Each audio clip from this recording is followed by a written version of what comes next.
let me add my face to the one on YouTube so that people on YouTube can see my face. I think you guys should be able to see me. Yeah, because last week I made a mistake, so I don't want that again. Mary, are you fine? Before I go ahead, like, do you have all the abilities that you need or the tools Yeah. that you need? I'm actually in the waiting room and I'm adding people inside, like I'm admitting people inside. Okay. I'm just trying to see if we can make enough a co-host so Okay, we let can. me try that ASAP. I make co-host. Also, you don't have the ability to make people co-host. I can't seem to figure it out. Maybe it's Okay, me I that. think I've added him. I don't know. Maybe you don't have that permission. I don't know. Okay. So, but I've added him, and whenever the rest joins, like our guest, oh, I can see Tolu is here. So when they are ready to present, I'll make them co-host as well, so that they can have access to share their screen. Oh, great. Okay, welcome everyone. Hi, hi, yes, hi. So good to have you all here. All right, Mary, are we good to go? Yeah, we're good to go. Should I start? I think we're about the time where it's supposed to be me that is talking, right? Oh, 4:05 yeah. on the 4 5. So agenda. you can So start. yeah, I'm assuming even people on YouTube can see this as well, and those of you on the Zoom can see this, right? Mary, you guys can see the Yes. agenda, right? Yes, I can. Okay. So everyone, welcome, welcome. So why are we here? Okay, we're here to learn how to secure the bag as an international student. And like, if you look at our agenda, the first speaker here is going to be Tolu Lokbe of the non-immigrant student. She's going to be sharing her scholarship experience with us. She's going to be sharing her scholarship experience with us, you know, how she secured her scholarship and all that stuff. So I will leave it for her whenever she takes the stage to talk about that. And our next speaker will be Peace Uzo. She's an undergrad here in the US. And I know, like, I've seen all your comments about Aladi. You guys have made everything about grad school, grad school. Can we also have like undergrads? And my team and I have taken that into consideration. So that is why we have an undergrad student here with us today who's going to be sharing her experience. Because of time, that's why we're trying to make it just about campus jobs. She has a lot to share, definitely, but I'll let her, like, when it's time for her to talk about, you know, everything, she's going to introduce herself and also talk about her YouTube channel so that you guys could go follow her so that whenever she starts dropping the videos about SAT and all that stuff, you can stay connected. And the third speaker of the day is going to be Mary, our able moderator. I wish she's not the moderator for today. Like, someone would have taken that burden from her. But Mary, I'm sorry, you're too good of a moderator. So you are, she's also Okay. our guest speaker, and she's going to be talking about her internship and everything. You know, this girl, she has traveled out of this country to do internship. So she will bless us with how she was able to secure that. Eager to hear that as well. And then our final speaker of the day would be Victoria Chioma. If you follow Uju Media on YouTube, you probably know about Chioma or something. She has her H-1B, and also she's going to tell us. I know after graduating, getting a job, one of the goal is to get a job that will sponsor your H-1B or your green card. So she's going to be sharing that with us today. And we're going to learn something, I'm sure, very, very sure. So keep your notebooks, everything in place so that you can take notes. And after that, we're going to have the stories and the contribution section. We'll give anybody in the, you know, in the house that has anything to share about whatever we've discussed and all that stuff. You'll be able to share your experience or whatever contribution you have. And we're going to have the questions and answers section.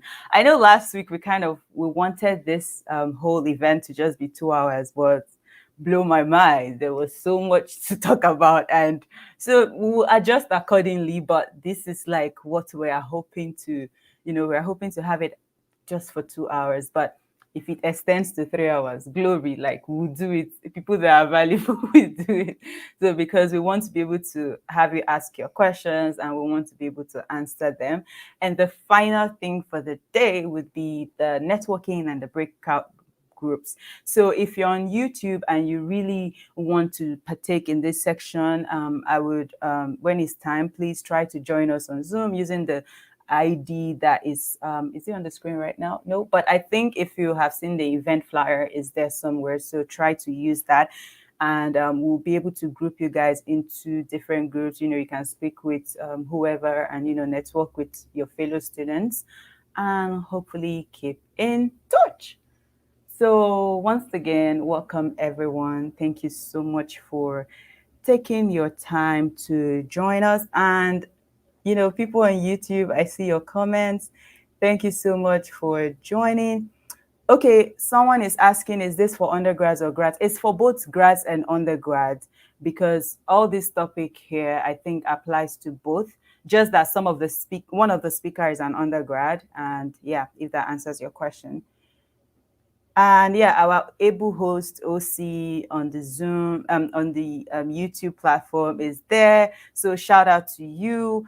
And before I end my speech, I want to say thank you to the team that put this together. Shout out to Enoch, Uzo Peace, Mary, the non-immigrant student, Chidera. I don't think she's here, but shout out to the Abroad I team. You guys are amazing. You're awesome. Look at this beautiful flyer agenda, everything. Like I couldn't have done it without them. So I'm really, really excited. Thank you so much for working with me. And I'm so happy that we are finally wrapping up this event that started last week, Saturday. We're really like happy. And I hope that whatever expectations you have before coming here, at least if not all of them, 75% should be met before you leave this place today.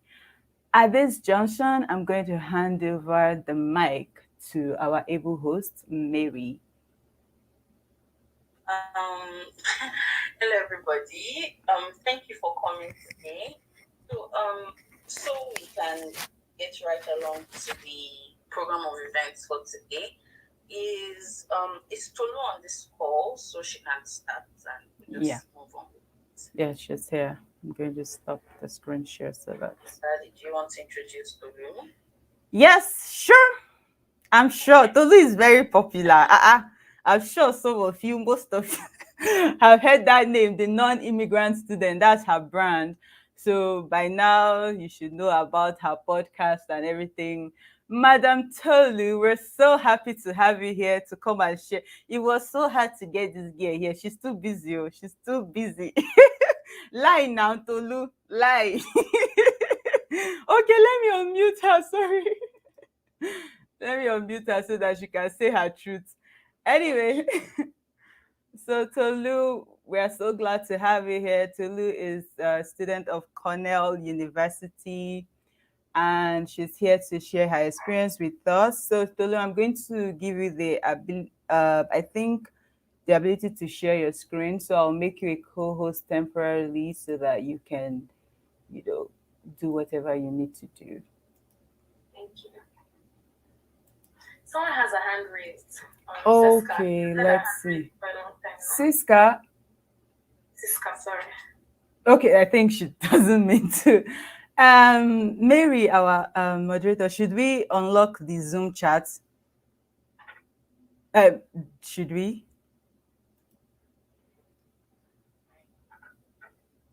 Hi. I don't want the video. Sorry, I was mute. I was saying, yeah, I think we should. Okay. If anything happens, we can just lock it back. Okay. Okay, let me. So I have. Tolu, are you able to share your screen? Yeah, but it says it will stop your screen from sharing. But yeah, maybe. Yeah, I've stopped mine. So go ahead, take over. I need to admit people.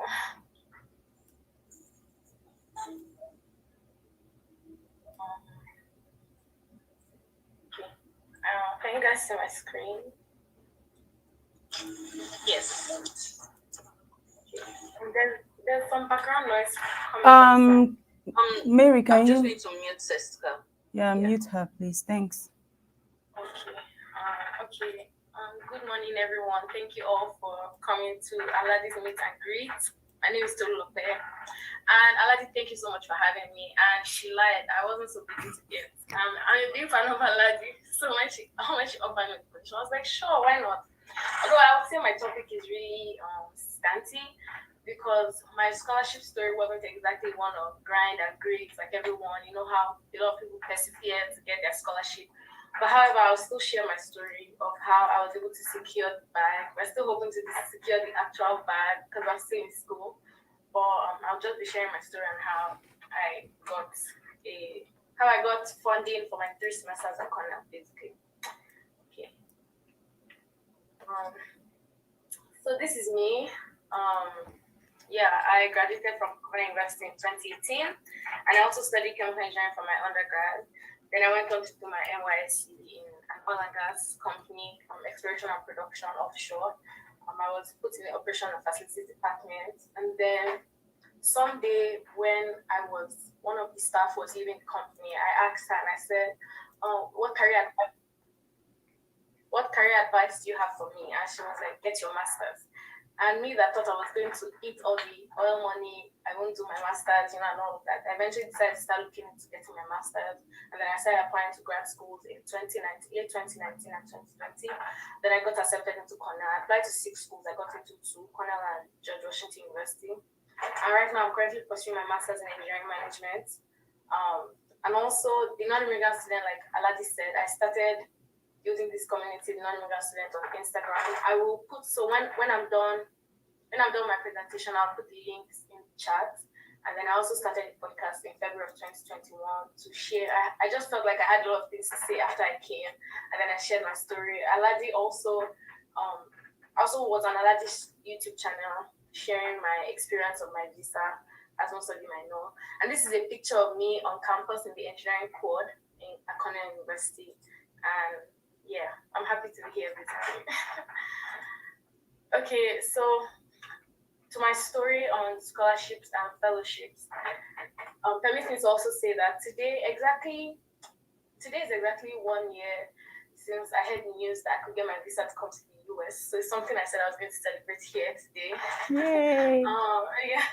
So this was 25th September 2020 was when we had found out, even during the pandemic, that the US Embassy was going to open their office to F1 visas. And so I was one of the first people to get it, one of the first students who did their visa interviews in September, October of last year and came to the US. I'm really grateful to God for that.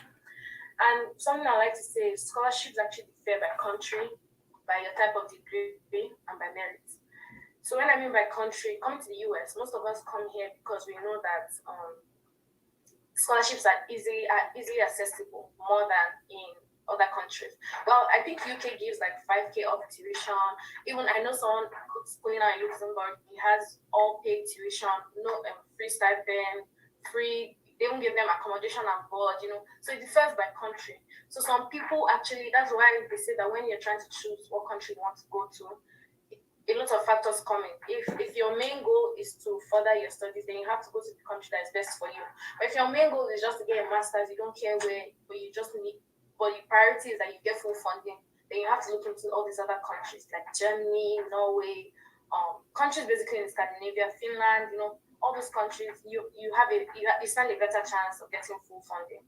And then when I mean by type of degree, so people who get PhDs, most of the time they get full rights. So that is, if you're coming to the US to study for a PhD, you're most likely supposed to get full funding. So if you're coming for a research master's, most likely you get full funding with some form of stipend as well every month. But someone like me who was doing a professional degree, so my master's is in engineering management, so it's an MN, not an MSc.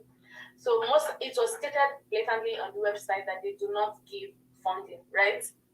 But so this is where my story is. But I was like, I was willing to. So I had 2 offers, right? I was willing to go to the second school if Cornell didn't give me funding, because Cornell's tuition is about $30,000, and the whole total cost of attendance is $80,000. So if you can do the math, and well, with previous exchange rate, that was almost like 30 million naira. So, and they had said that they weren't going to give scholarships. But I followed this YouTuber called Ijoma Kola, and I know information is really powerful. That's one thing. I don't know the audience that's here, but if you're someone who is still thinking of coming to masters and you're here, I would say that you really have to. I know people just say research, research, research, but aside research, there's something you have to talk to people like me, like people who are already here, because there's always an exception to every rule, and that's why I'm the exception to a lot of rules even since I come to Cornell. So you have to know, okay, can I get a scholarship on merit, or is there some way I can get a scholarship? And so that's what I did. So I decided to so my first and second department for my first and second semester, I decided that I would um they didn't offer me scholarship upon my admission. So I decided to bargain. So I went to my program coordinator and I was like, I got an admission from JW as well with 25% funding for each semester, and it was 2 years or so. So that's like 50% of my whole tuition. But I would still like to come to Cornell. And mind you, especially if your program, nobody tells you these things, but especially if your program is really keen on building their inclusion and diversity. So just imagine if you belong to the minority community, that's blacks, Hispanics, or you identify as LGBTQIA. Those people are usually given priority, right? Or although you might already have merit, but they might not see reason to give you that scholarship because, like in my class now, where we have a lot of Indians, Chinese, a lot of really smart people who are coming to the program. Then there's like a few black people, and out of those 5 black people, how can I stand out, right? So I sent an email and I said, and I again and I said, I would still like to come to Cornell, but do you know if there are any scholarship opportunities available for me? And she said, oh, she'll get back to me. So in about 2 weeks, after 2 weeks, she wrote back to me saying that based on merit, maybe they didn't really want to tell me why, and maybe I really did get it on merit. But the whole point is that the whole lesson to learn is that I asked, because even though during my admission I had ticked that I need financial aid, if I never still went back to inquire, I would never have had the opportunity to get. So learn to bargain if you have 1 or 2 or more admissions, and even if you don't have, make sure you always ask. And then my third semester, because I had to extend my program because of COVID, so I didn't want to have to pay another fees. So I started looking around. I applied to Society of Women Engineers. There are a lot of scholarship. I really wish I could put all the links, but they are not exhaustive. So you actually have to do the research on the scholarships available to you.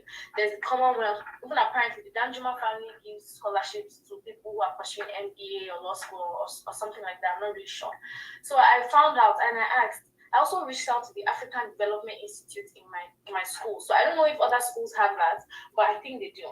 And you find out, are there any scholarships you give to Africans? Because everyone here is really big on being black, being African. So I was able to tap into that. And they're like, oh yes, they give tuition waivers and all that. So I applied. And apparently I didn't have to do too much. All I needed to do was ask. So that's the only story I came to tell you today. Like I don't even know if although they sent my portfolio that I used to apply to Cornell. So that was what they used to give me the scholarship. But the whole point is if you keep thinking, oh, am I qualified before you apply, you never apply. All I was just like, let me ask. If they need anything, I'll go and figure it out. I was already ready to write essays if that's what they needed me to do. But I didn't even have to write. All they needed to see was my GRE scores, my SOP, and I'd already spent 1 year in the US. So that's that. So I say that to say that find out in your school, keep asking, ask your program, become your program coordinator's best friend. Like I think even when people see the way I mail her, people are like, oh, you're friends with Tanya. I'm like, yes, I'm friends with her. Because I always ask, like I always want to know what opportunities are available to me as an international student. Oh, hi, I don't think I can pay up my tuition. It's really a lot. I still have to pay for rent. I still have to figure out how to get a student job. So the least I could do was take that burden off my parents and take off my tuition. So the summary is always find out what opportunities are available to you. Always make sure you act like I can't emphasize it. Just keep asking, keep talking to people. Information is power. Even aside research on the internet, you need to talk to people who are already here. And so now I also got a fellowship, and that's the picture I showed you here. On this slide. So this was when they had a meet and greet for the fellows. In fact, I never knew that they used to take fellows, they would take them on trips, we would have lunch and dinner. So that's that just brings me to say that you don't even know what's waiting for you on the other side of asking questions. So yeah, and that's why I took that picture. And I talked about, so I put this picture here. I talked extensively on how I got into Cornell in this episode of my podcast, episode 4. I also talked about how I also shared this story again of how I tried to bargain my scholarship and all that. So, and to listen to other stories of other non-immigrant students who also obtained scholarships, you can visit my podcast. This is the link here for those on YouTube. But like I said, I'll put it in the chat once I'm done with my presentation. I also talked to other non-immigrant students who came here for PhD, who came here for research masters, and how they were able to get their masters, how they were able to bargain, how even when they were in school, they were still able to get in. Like they had gotten admitted and came here and then applied for a scholarship and they still got it. So you can visit the links in most of my guest speaker episodes are in season 2, which just kicked off this summer. So you can check that out for more. And thank you. That brings to the end of my presentation. If you have any questions, please put them in the chat. I will have about 5 minutes each or 6. So thank you very much. And thank you so much for having me, Aladi. Thank you, Tolu, for that powerful presentation. I kind of like the fact that you said it's not about when people talk about their stories like Jim, I struggled, like some people really can have it easy. So you it doesn't have to be booze like really one long one long process. It could be easy too. So the fact that some people have it difficult does not mean that others would also. Tolu is a living testimony. So take a screenshot. Tolu, can you please put back the screen of your podcast so that people that want to take a screenshot can just take a screenshot of this page and follow up. All right. Thank you, our darling guest. Thank you so much. Antolu has experience of moving to Nigeria, moving to the USA from Nigeria is on my channel. So if you also want to see that, you can go through my channel. There's a playlist called International Students in the USA. You see the part 1 and 2 of the full gist of how everything went down. So thank you so much, Tolu. At this junction, I'm going to hand over to our moderator, one and only moderator, Mary. So thank you very much. I think your presentation was definitely so amazing. And it's so key because you need to ask questions. Nobody's going to spoon feed you information. I know you can get an agent to do these things, but you need to do the work for yourself. Ask questions because you lose out on so much because you don't have the information necessary. So thank you very much, Tolu. And that's definitely something that I'm going to implement in my own journey as well. So thank you for sticking to time. Thank you. I Yay. appreciate that as well. But is Peace on the call? So we can just move on swiftly. Yeah, that's right. Peace, if you're here, please raise your hand so that we can admit you. I don't know if she's here because she's supposed to be the next guest.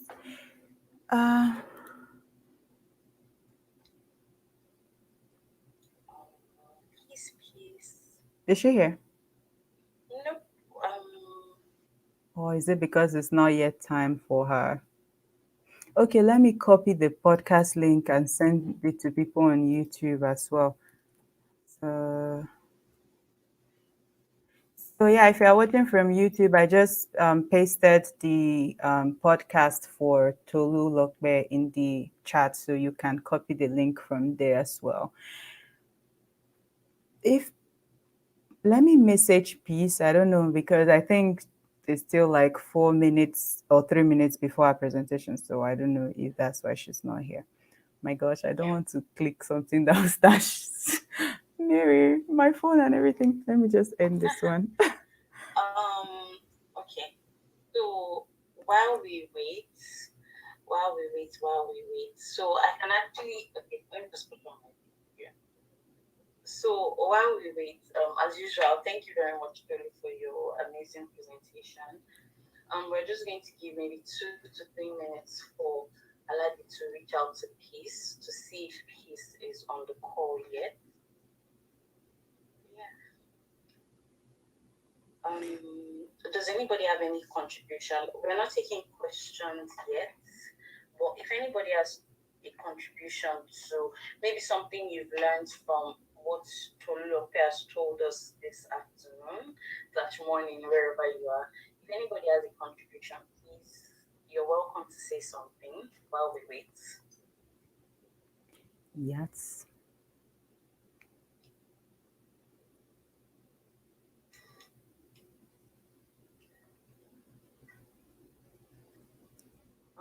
Aladi, have you reached out to Yeah, Peace? she's stuck asking that she can't see the link. I'm sending her the code.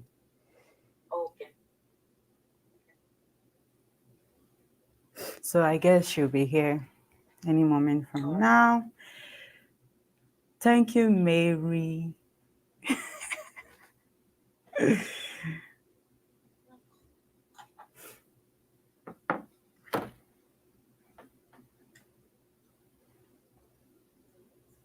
So I guess we should just look out for her. This thing. Yeah. I think I've enabled the chats in the Zoom call so people can drop chats now. Oh, yes, actually, people are Yeah. dropping messages. Can you see the chats? Let me see. Yes, you can. Yay, that's true. I tend to panic a little bit when I remember what happened last. That was Yeah, traumatic. because Traumatizing. And people on YouTube, I just pasted the link for Tolulokbe's podcast Instagram, so you can go follow her. She's very active there. She usually posts about international students and all that stuff. So it's a good place. It's a good place to see other international students doing well for themselves. Okay, I think I'm assuming she's able to use it. She said she's joining right away. Have you joined? Let me test her. she Ozioma. No, she's not Ozioma. Sorry, Ozioma is my friend. sorry, sorry, I apologize. Ozzy, baby. You have been. I'm asking Paige if she's able to join before I exit the conversation. So, everyone, thank you once again for joining us today. So we're just waiting for our next speaker. Thinking you're going to be fun, exciting. I don't know, Peace, if you're here, please raise up your hand so that we can unmute you in case. Because let me check the. Can you see her hand or anything like that? Okay, okay. Let me unmute Enoch. Enoch.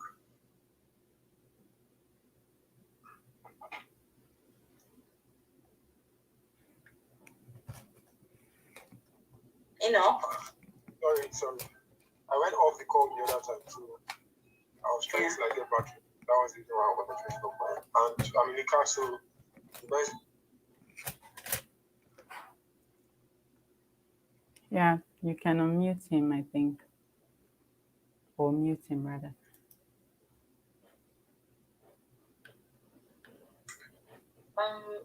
Let me see. I don't know if she's having trouble joining. If we we don't spend so much time waiting, why don't I just start and then she takes it up when I'm done? Okay, Mary. Yeah. Go ahead. Okay. So there's no need to introduce myself. There is need. Aladi, you want to introduce me? Yes, that's true. Oh my god. Oh my gosh. Welcome to our able moderator, host, planner. She's the one that planned this thing though. Like, look at the agenda, looking so cute. It's her handwork. So I'm really excited to have Mary join us here today. Mary is someone who has had internship abroad, and very sure her experience is something that we're all going to benefit from. Even me, Seth, I'm like really my ears are doing tusun because I want to hear what's the gist. Tell us, show us the way. So yeah, Mary, we are so happy to have you here, and I'll give you the honor to take it from here. All right. Hello, everybody. So, as usual, my name is Ademidun Mary Ajibade, but everybody calls me Mary. That's what I prefer. Um, so today we are going to be talking about securing internships in the US, or really all over the world, because I did not do my internship in the US. I did my internship in Greece, and yeah, I did my internship in Greece. So the reason for me doing I had to consider several factors before deciding to do my internship out of the US. Bearing in mind that I was already a student in the US, moving from Nigeria to America, and then deciding to take a break from school and going to another country to do an internship. So I prepared some slides to share with you guys. I prepared some slides to share with you guys, and I really hope you listen and you pick out important information that is relevant to what you want to do. So I'll start by giving a background about myself. So I finished from Babcock University in Nigeria in 2018, where I got my first degree in international law and diplomacy. And I served for 1 year as usual, and then moved to the US for my master's in international affairs at Northeastern University in Boston. So last week, we dwelt a little bit on picking universities and your choice of universities. So, not to brag, but my school does this thing where it places a lot of focus on experiential learning, because we understand how much the kind of huge role that experience plays in propelling you towards the kind of career you want to have. So that was why I picked Northeastern University when I was sort of shopping for universities in the US, because I knew I wanted to do an internship. And this was something that I had been doing since my 200 level back in Nigeria. So I knew, because of my courses international, fine, I wanted to do some internships in the US, but I sort of prioritized other countries, because I can't say I'm studying an international course and I don't have international experience. So I know that at some point I'm going to get US experience, but I needed that time that I wasn't probably going to get again to work. Yes, I'll still get the opportunity, but I needed to just go to another country to work and see what the work culture is like. So I was fortunate enough to apply for internships and get something in my field outside of the US and Nigeria. So that's like a background about my story. So sorry, my computer is a little bit slow. But, so yeah, let's get into it. So today we're going to be talking about visa slash your school policies, what next, importance, life after, and things to note. So I understand that because my school, of course, everything I'm saying is going to be from my own perspective and my experience in the internship and co-op search in the US system, a kind of global system. But yeah, so because my school has a dedicated way that they do these things and it's encouraged, I understand that other schools might not have a similar model that has been developed over the years, but it's still very much possible, because I've heard of people that they've done internships even while they were international students. So as an aside to this conversation we're having, when I first came to the US, I was told that international students do not get internships. Please don't let anybody label you with something that's not true. Don't let people tell you, just more to Tolu Lopez's point, don't let people's idea of a particular situation sort of label and put you in a box. Try. It might not have worked for them, but it could work for you. So what do you have to lose? So I wrote here that you should head to your school's international students office to find out what they say about internships and opportunities available. So the process, still we're on the same visa. So I would assume that you are on an F1 visa. So the process is still the same. We're still bound by the same visa regulations. but just go to your school's international student office, involve them in the process, signify your interest in doing an internship, and ask them, okay, what's the next step for me as an international student? To ensure that you're covered on all fronts, you've covered all the grounds. So ask them what opportunities are available, what does my visa allow me to do, seeing that I want to develop some work experience relevant in my field before I graduate from school. So I wrote here also that you should strip yourself of the mentality that boxes you into academics alone. Fine, I know you've come to the US to study, but the goal is to graduate as a well-rounded individual. And I'm talking about your career, your personal life, and your academics. So don't let anyone suffer. Sometimes you can move countries, you can move from one country to another, and you're just like, oh, this is a new system. Let me stick to my academics. Don't let any part of your personality or your overall development as a human being to suffer simply because you're giving more attention to one particular part. So there's something that as international students we might tend to lose out on. So a lot of these foreign institutions, it provides so many great services and opportunities that you wouldn't know if you don't ask questions. So coming from Nigeria, at least I know that for 4 years in university, I just went to class, I just chilled, I just slept, and I was fine. I never really had that situation where, for example, if I was struggling with my writing, I could go and ask them, oh, I'm struggling with writing. How do I do this? But your school has those services. So make sure to ask the relevant questions. There's truly no stupid question. We don't come here and pay so much and leave our countries to just come and just get the barest minimum. No. So try to take out as much juice as you can from the system that's available in your school. So Mary, I think this is a good yeah, part to just can you like make your slide into presentation mode so that we can see more? okay. Isn't just like the Sorry, I just moved it straight up. yeah, that's fine. How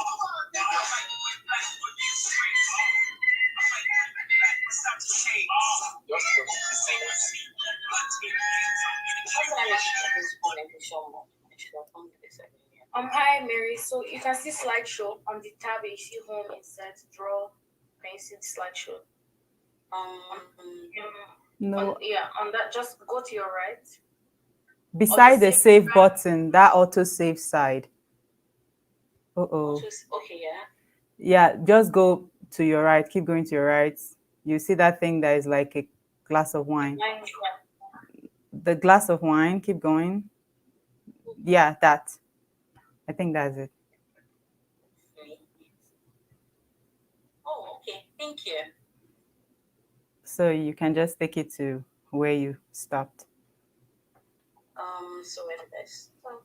Oh, thank you so much. It's fine. I was looking for a good place to stop you. I was trying to raise my hand, but I guess you didn't see me, Oh, so it's sorry. fine. It's fine.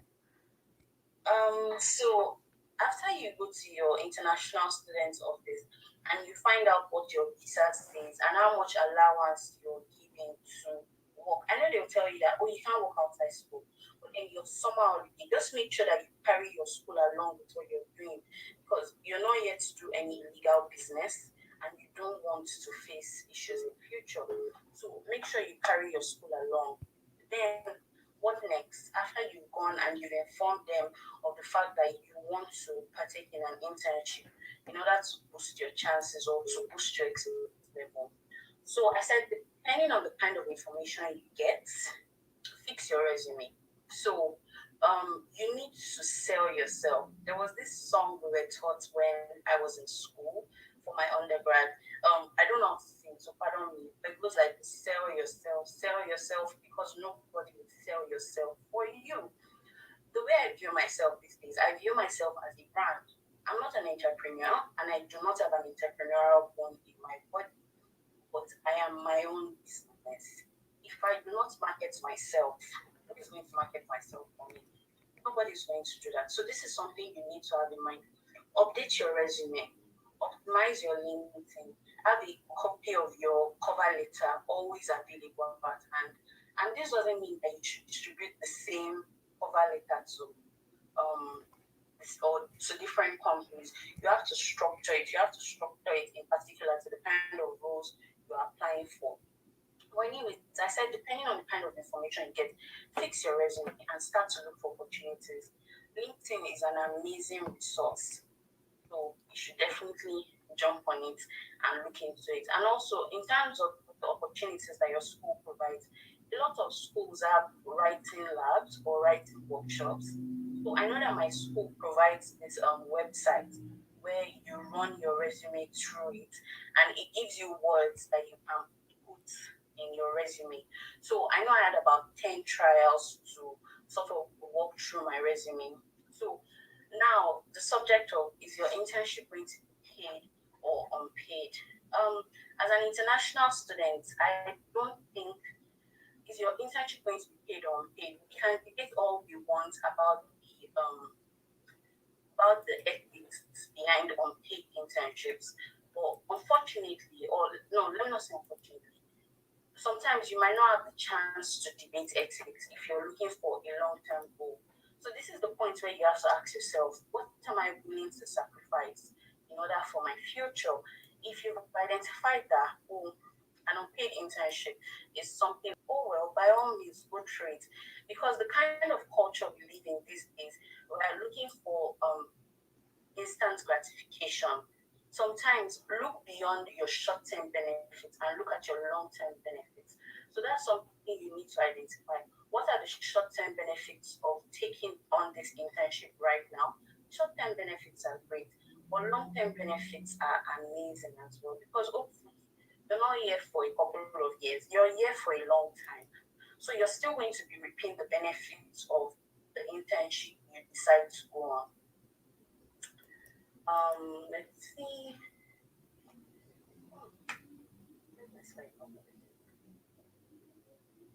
I think a mouse click would do, right? Or how?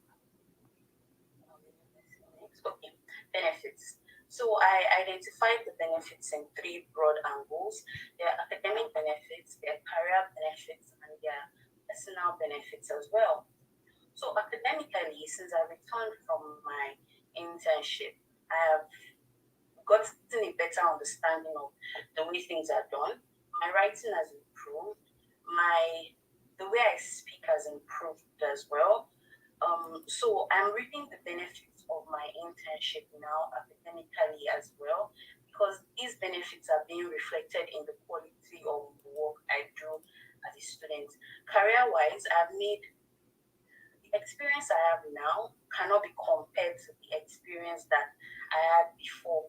And the level of information that I have now, the caliber of people that I have met now, cannot be compared to the caliber of people that I used to know. So it has propelled me into another level of experience and another realm of my young career.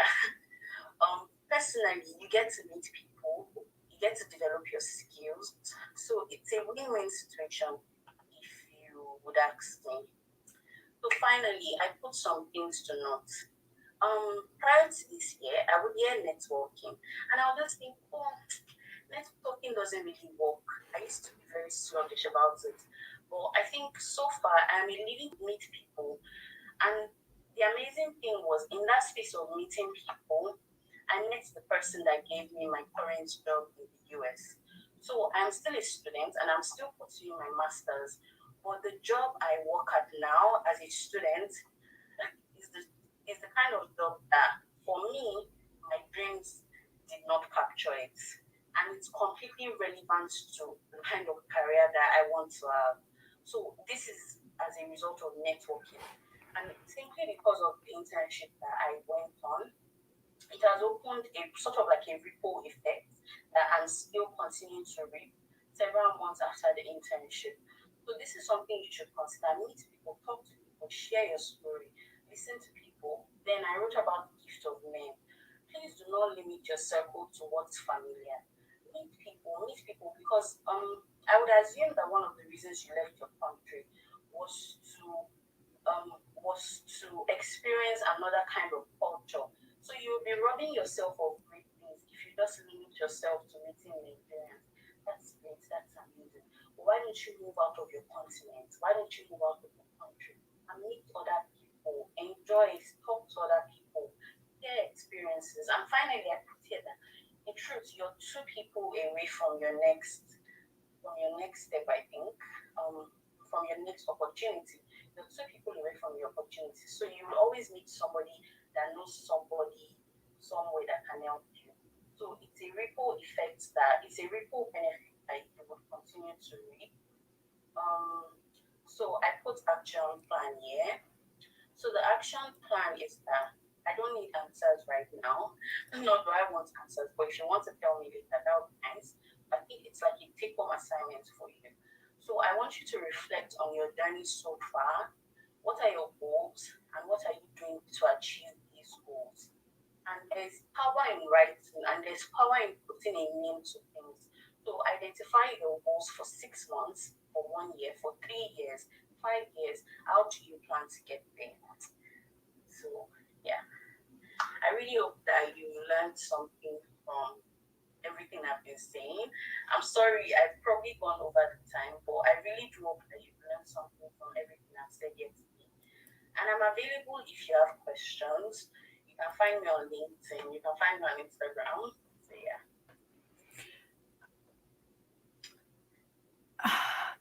Can I speak now? You done? Yeah. Thank you, thank you, thank you, thank you for that powerful presentation, Mary. Um, I'm I'm really like I really align with most of the things you shared. Networking is really important. Personally, I've benefited from that, like getting referred by other people and especially for job opportunities and all that. So it is very, very important. And I like the fact that you said your next opportunity is two persons away. So yeah, you never really know who it's going to help you with your next opportunity. So just like she said, step out of your continent. You come. That's why you are here. That's why you're an international student. You left your country to come to another country, but then you just want to associate with people that are just from your country or your race or something. Why not broaden it? Look at our girl. She went to Greece. She's living the life. You travel and then you are also getting experience for your professional work and all. So yeah, Mary, thank you so much for giving us insider information. We are really, really, really grateful. I think this, I don't know, people were, those of you asking questions, please hold on. The time for questions will soon be here and we'll go ahead with that. So I think Peace is already here. So moderator, I don't know. Let me give you some time to breathe. But please, if you're here, I think if you're ready, let me This know. is yeah. I Yeah, think I I made can see her her in the co-host chat. already, Steph. Yeah, I'm here. I'm sorry, guys, that I'm late. I'm really sorry. I mixed up everything. Apology I was not thinking, accepted. I mixed up the whole thing. I was expecting a link and all, and I'm really sorry. No, it's okay. It's okay. So Thanks for being here. Thank you, Peace. Peace is thank you going for to be having the me. first undergrad with us. Yay, yay, yay, yay. Thank you so much. Undergrads, we got you covered. There's someone here, so get your pen and paper. Thank you, Peace. I know how busy it is here, so thank you for taking out time to join us. So I will hand over the mic to you. Hopefully, you can share your screen because I think I've given you the permission to do that. Yes, I can. All right, go I for will it. just quickly share my screen.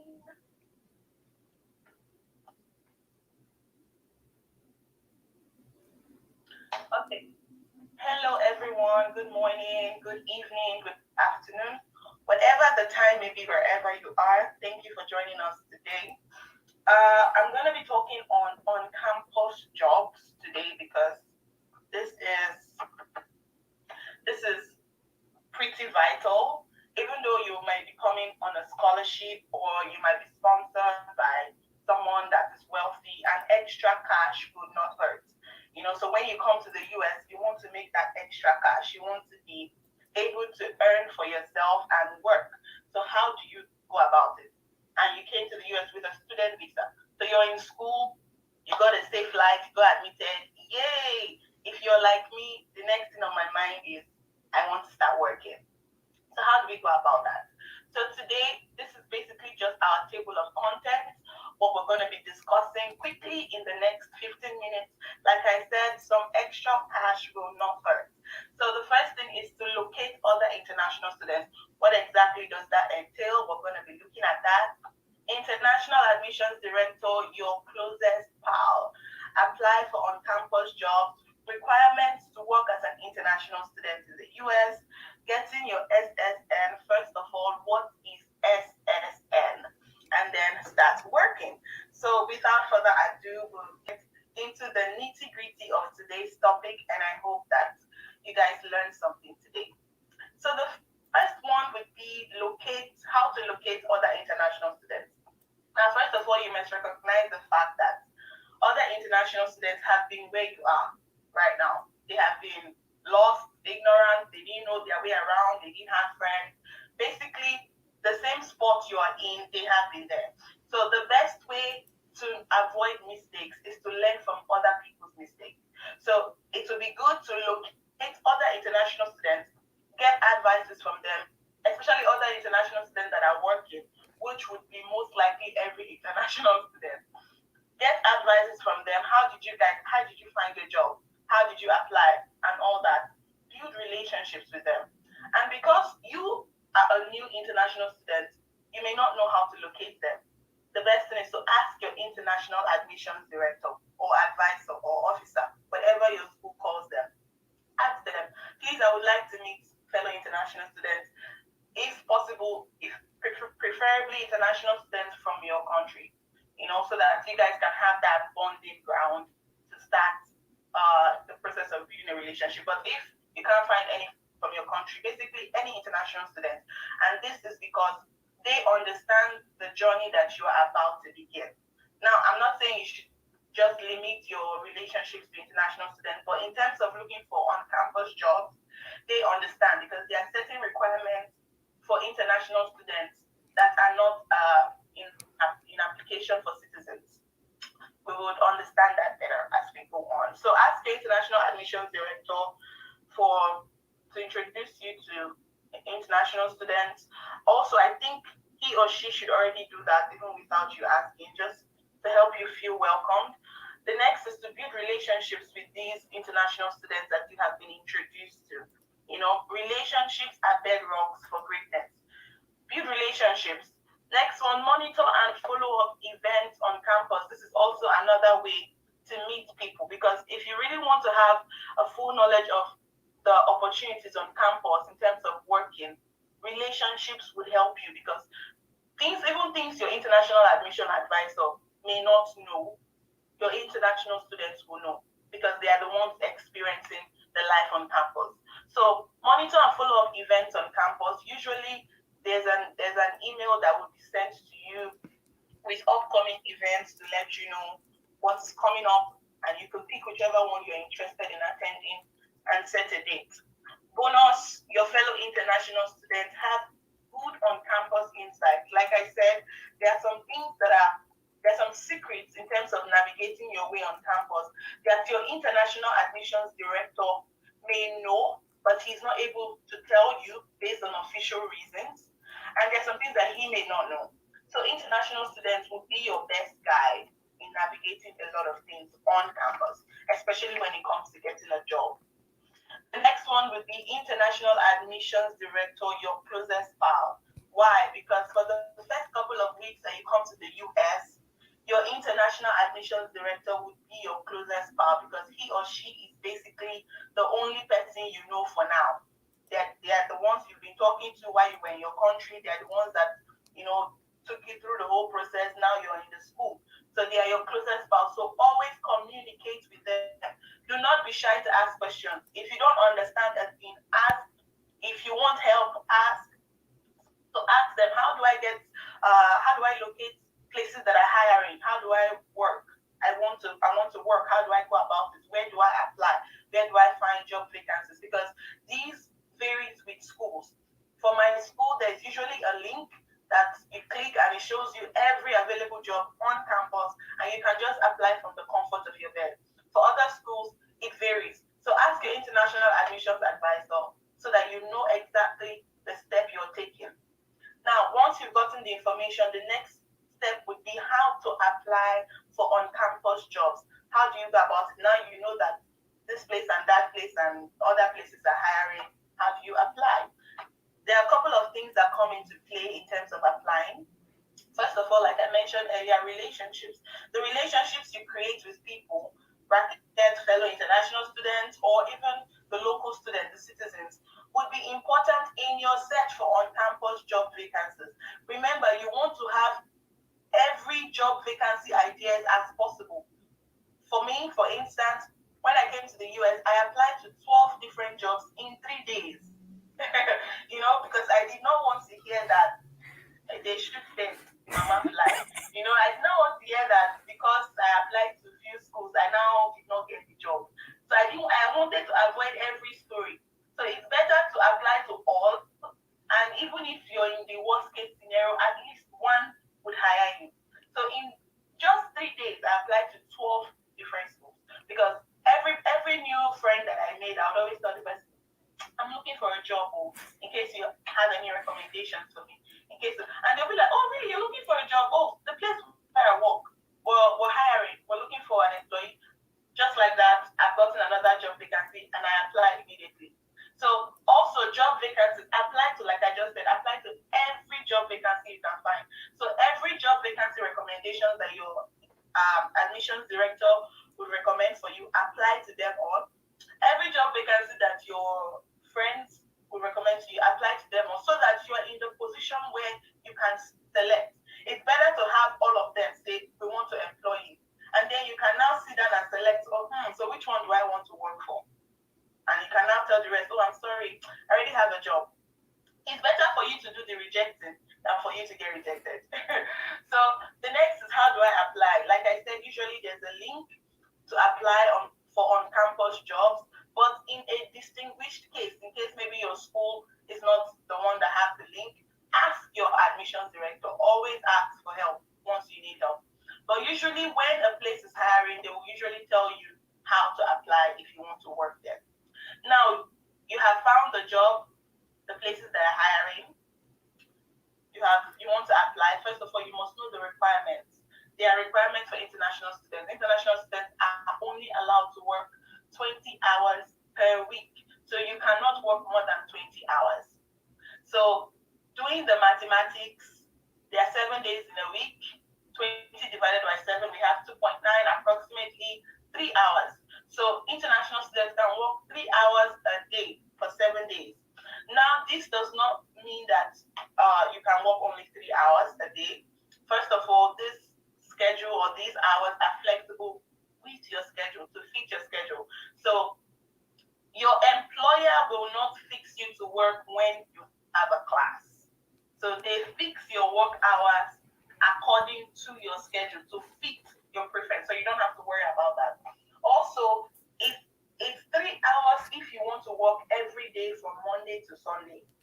So if you want to work just 3 hours just 3 days in a week, you can work 5 hours one day and work 5 hours the next day. Just that the accumulation of all your hours at the end of the week must not be beyond 20 hours. So we're saying 3 hours if you want to work every day, Monday, Tuesday, Wednesday, Thursday, like Monday to Sunday. So, but if you want to just work like 4 days in a week, you can break that 20 hours into that 4 days. So however you want to share your hours, it must not be beyond 20 hours in a week. And also, international students are only allowed to work on campus. So no matter how you see now hiring at places outside campus or in the mall, or it's not for you, I'm so sorry. You can't apply. So you can only work on campus. You can only work on places or jobs that are on campus. So that's another requirement and also a limitation kind of. So now that you've gotten an idea of the hours and where you can work, the next thing is you have to get your social security number. That is the SSN. To work in the United States, you must have your social security number. A wise man once stated, your SSN is your identity in the US. This is how the US monitors you. They check if you're in violation of any regulations. They can, track you. Basically, it's your identity.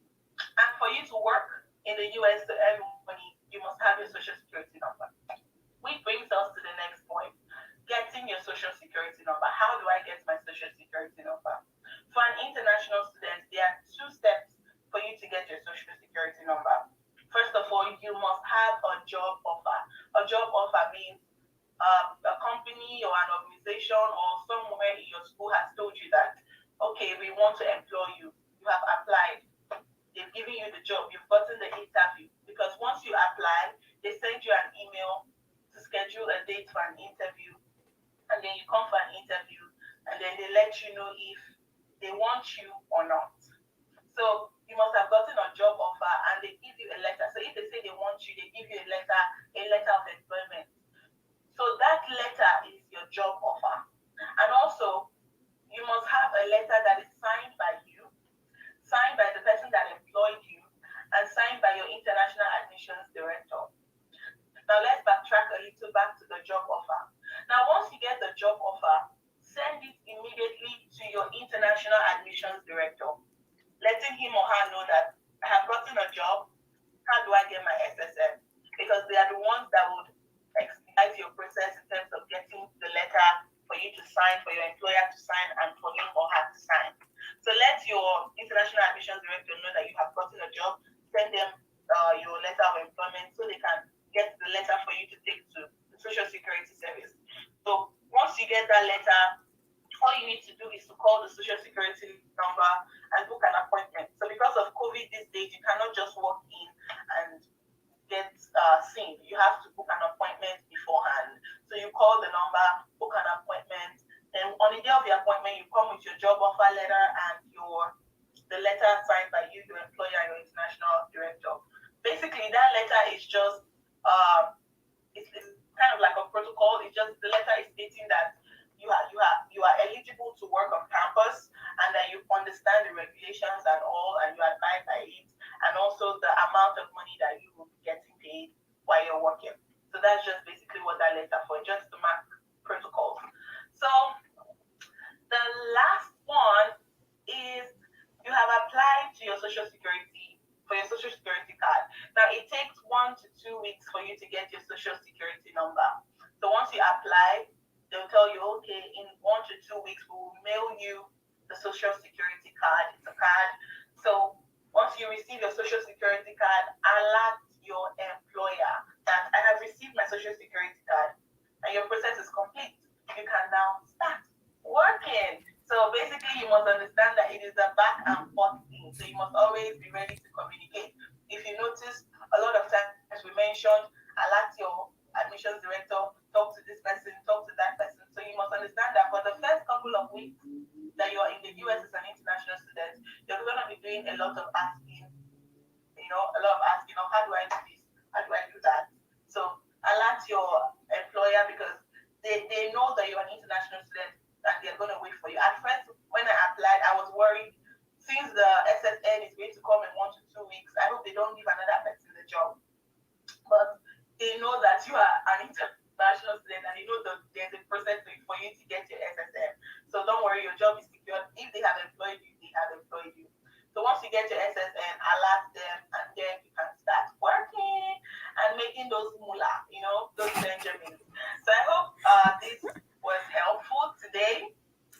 And if there's any questions during the question session, you can send me your questions, or you can also send me your questions directly. You can find me on YouTube as Peace Uzo. I try to share as much as I can about my undergraduate journey here in the US. I've been in the US just for almost 2 months, so I'm trying to share everything. There's a lot of firsts, there's a lot of things I'm learning, there's a lot of things I'm experiencing.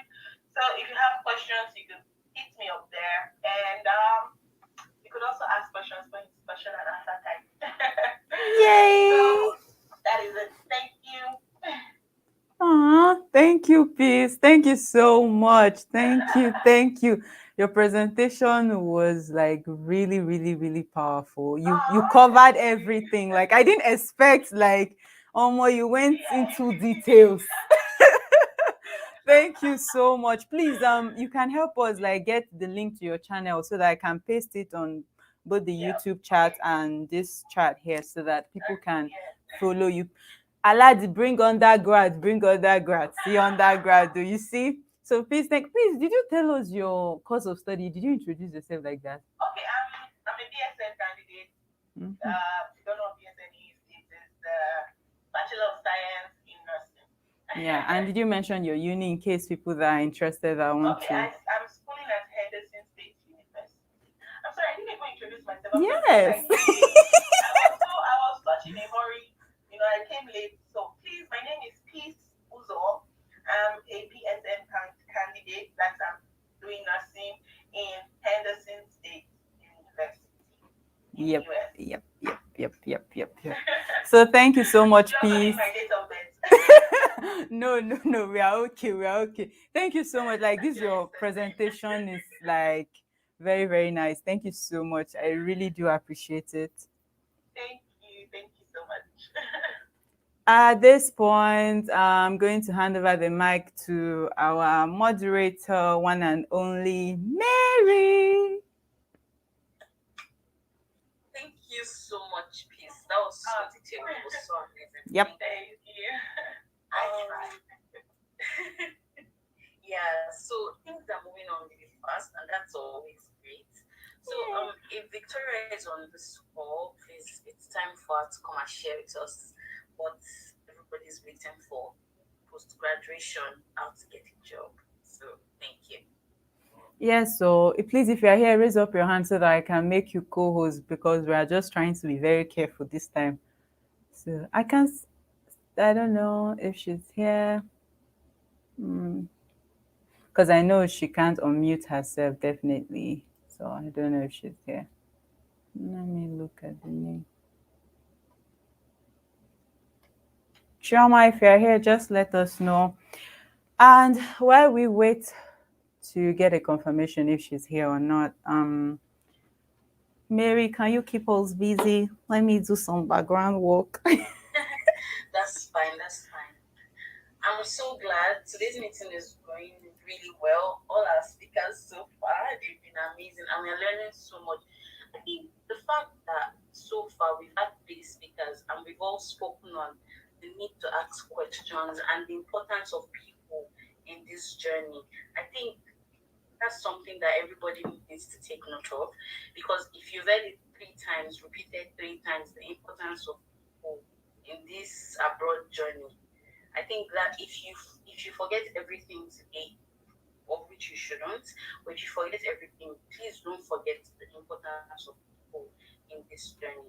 You need people. You need to, just like he said, when I was coming back and I knew I was really looking for a job so as to get US experience, I started to tell people, immediately I meet you, I'll tell you, hello, my name is Mary, I'm looking for a job.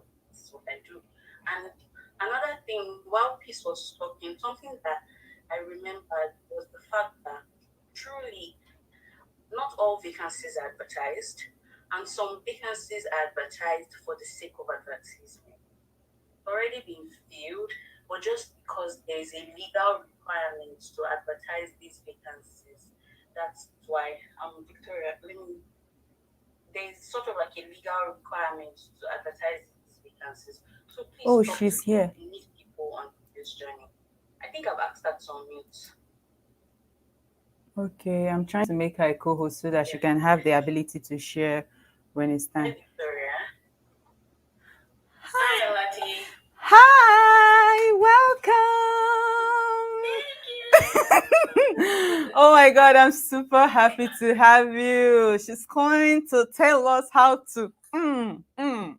Hey, welcome. Thank you so much for honoring our invitation. I mean, it was last minute, so I didn't even expect that you would be able to make out time for us. Thank you so much. And if Uju is here, shout out to you for, hooking us up and making it work. So thank you so much. Thank you for providing this platform. I'm very happy that I had the opportunity to share my story. Okay. To share my story today. Yeah, so I'm just going to hand over the mic to you to officially take the stage. So do I need to turn on my video?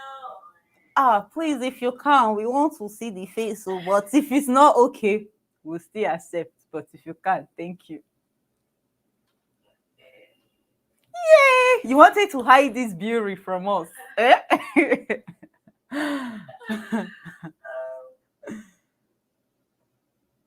I think you have permission to share screen and everything. So Okay, let me stop. thank you. No, just go ahead. My face.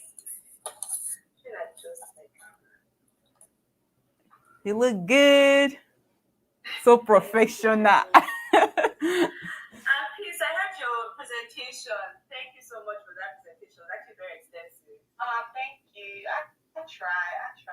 Mm, Shay. I've been in US for 2 months. I'm already speaking phonetics.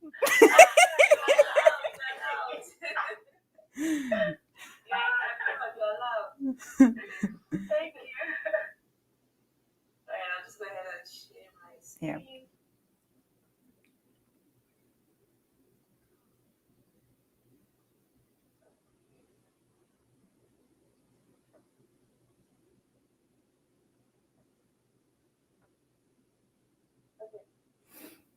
Yep.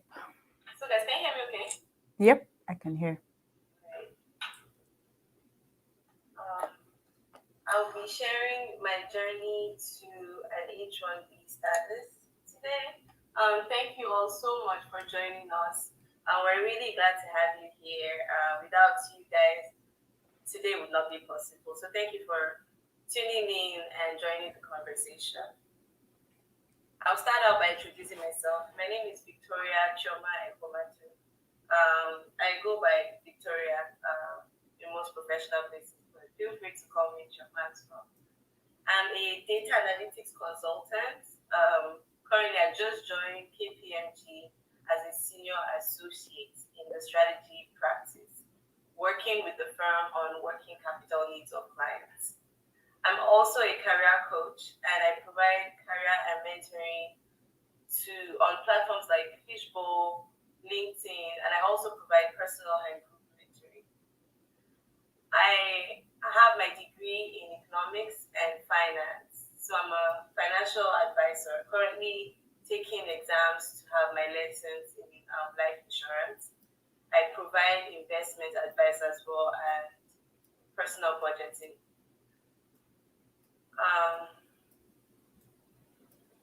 So I'll just dive right in and explain why I chose this path.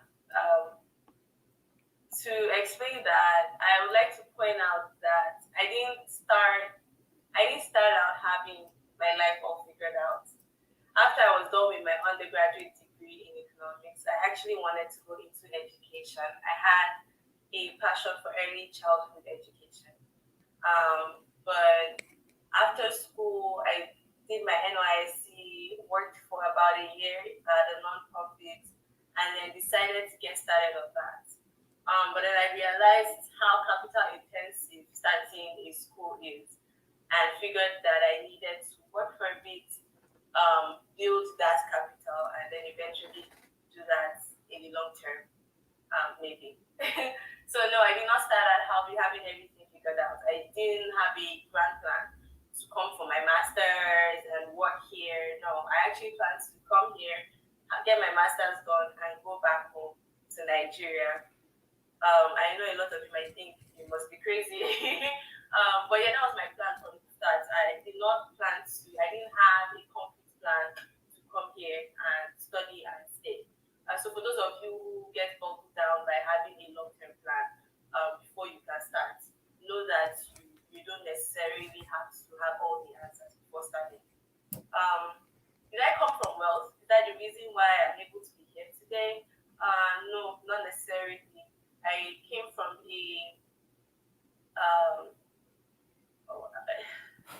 humble background.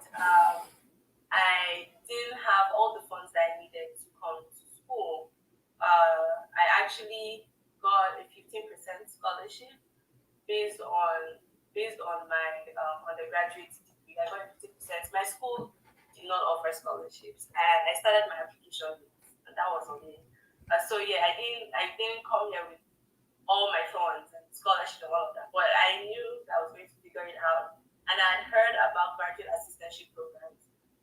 So my plan was that I was going to come here and try to get a graduate assistantship position. So I did that. I started out by getting a 50% scholarship. And when I came to school, I started applying intensely for graduate assistantship positions. And that was how I got the additional funding that I used for the remainder of my program.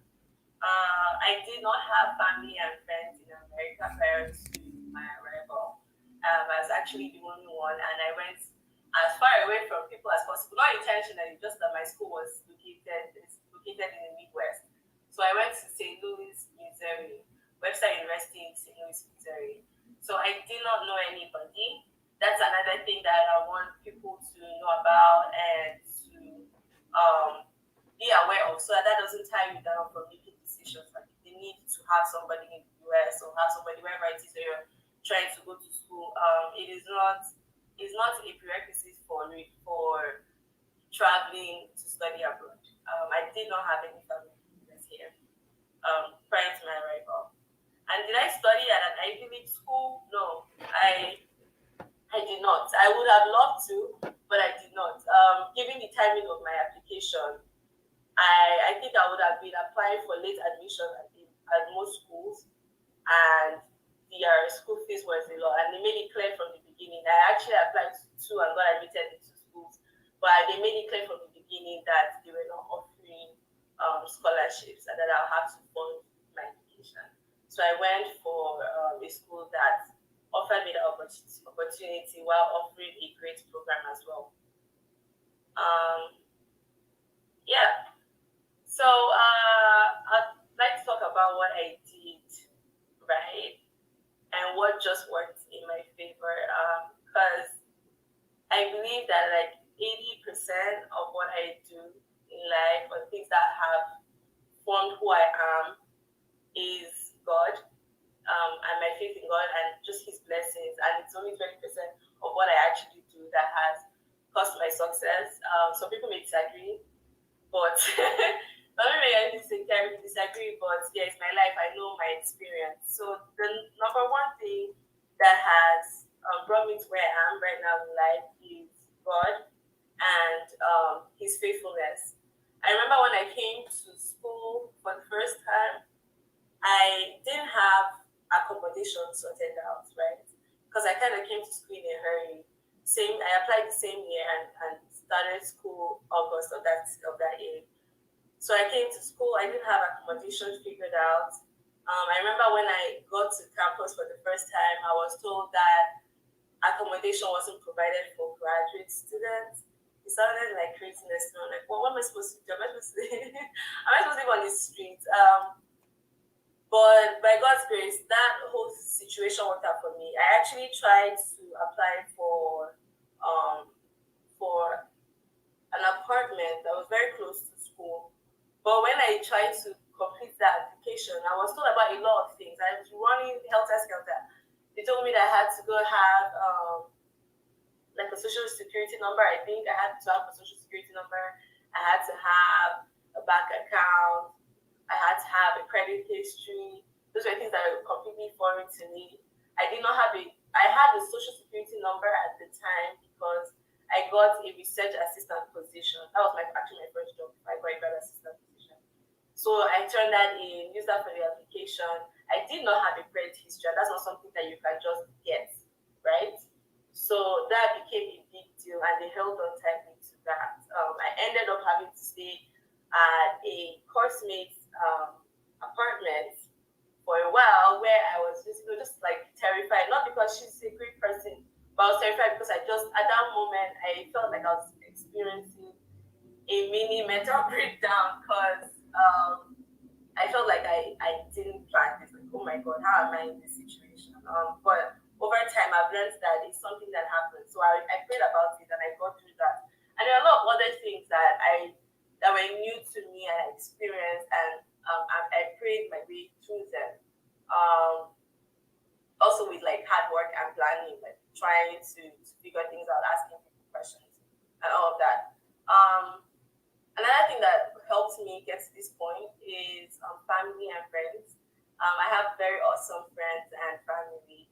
My brother joined me in America like about 2 weeks after I came, and he has been very supportive of me.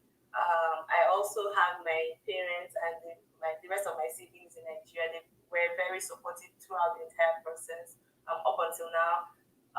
Even my friends too have been very, very supportive. I make calls. So when you come to school, don't or when you decide and finally go to study abroad, don't alienate yourself from people. Don't alienate yourself from friends, don't alienate yourself from family. You need that support even as you get to know people here.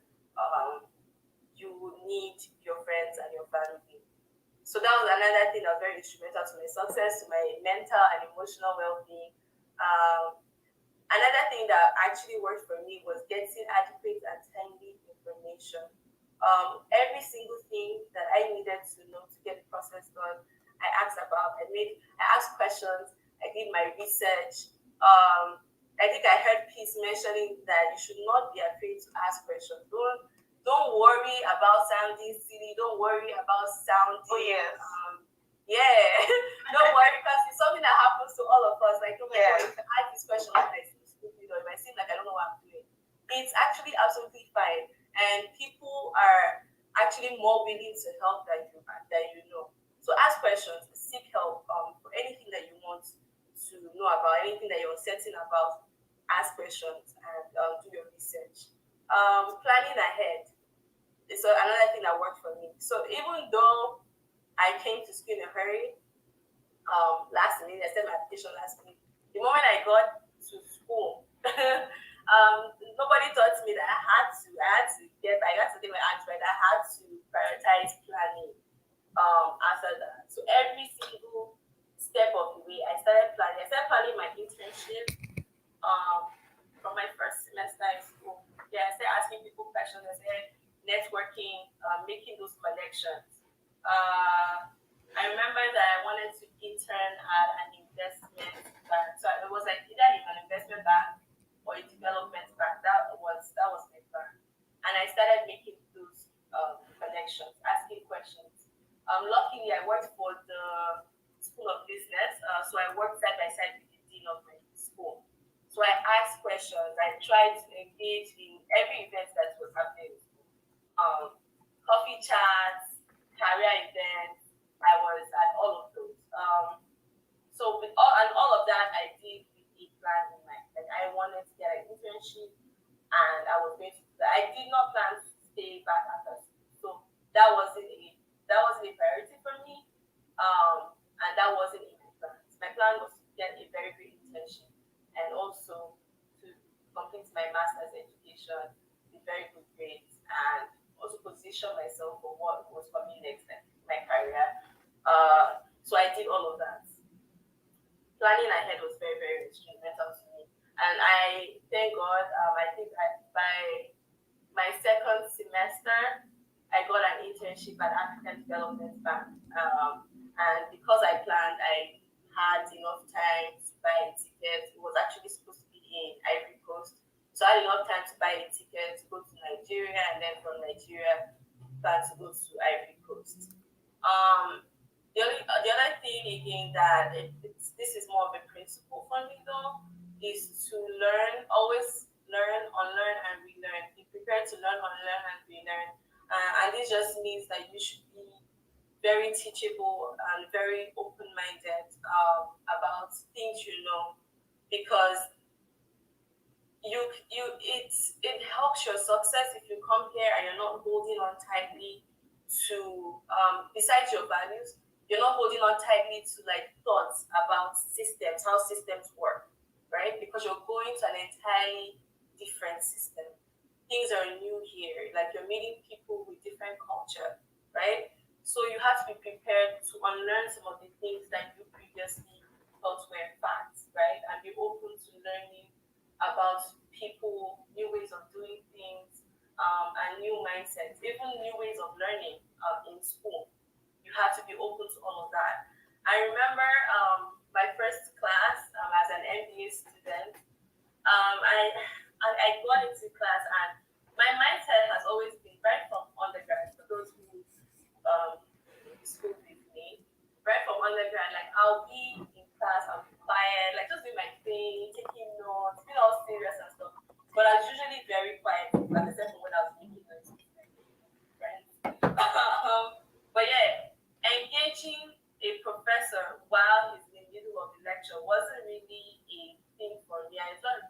not really part of our culture to, as Nigerians, to interrupt someone of authority when they're giving information. You listen, you take it, right? Um, for most people, can't generalize. So when I came to America and I went to my government, attended my first MBA class, I went with that same mindset that I just had to be quiet, to seem serious, and to actually be serious. I had to be quiet, take notes, and that was the best way to get the best out of my classes. And I had to unlearn that because I came here and like the domestic students here were very talkative. Like in my opinion, they're very talkative. Aladi, I don't know if you experienced the I same feel thing. you. Yeah, like in class, they're talking. They're like sometimes it's like really, did you have to make that comment right now? You can think it to yourself. But over time, I learned that that's actually part of the grad school experience. Like you engage your professors, you engage your classmates, you have discussions, intelligent discussions during your classes. And that's actually how things are done. They challenge you to speak up and be confident while speaking in public. At the time, I had to unlearn it, and kind of it was this. I think this was the most difficult part of my MBA experience. It was very difficult for me to adjust to that mindset, and I didn't adjust. To be honest, I didn't adjust all the way. I was just like, yeah, no, I'm not gonna be like speaking over people, but I learned to contribute more during lectures, because that was something that was very very important to my learning here. And it wasn't until after my program that I saw the benefit of that. At the workplace, in meetings, people talk over each other. And you just talk about each other. So you have to learn to be assertive, to make your voice heard, right? So come here with that. If you don't take anything from everything I say today, please pick that up. Like come with the mindset of learning, unlearning and relearning. Like you're constantly going to have to do that because this is a foreign country with new people, new culture, new ways of doing things, right? And you have to do what works for the system that you're in, right? And then the last thing that also helped me was staying focused. When you travel abroad to study, there are a lot of things that could distract you, and not all necessarily bad. Sometimes even like your finances could distract you. You come and then if you're in school, you run sometimes you run short of funding. Let's say for your tuition, sometimes it's just for yourself. You don't have enough money. You don't have enough money to take care of your bills. You don't have enough money to take care of certain things that you're supposed to buy for school. These things can be distracting, right? But learn to stay focused. Learn to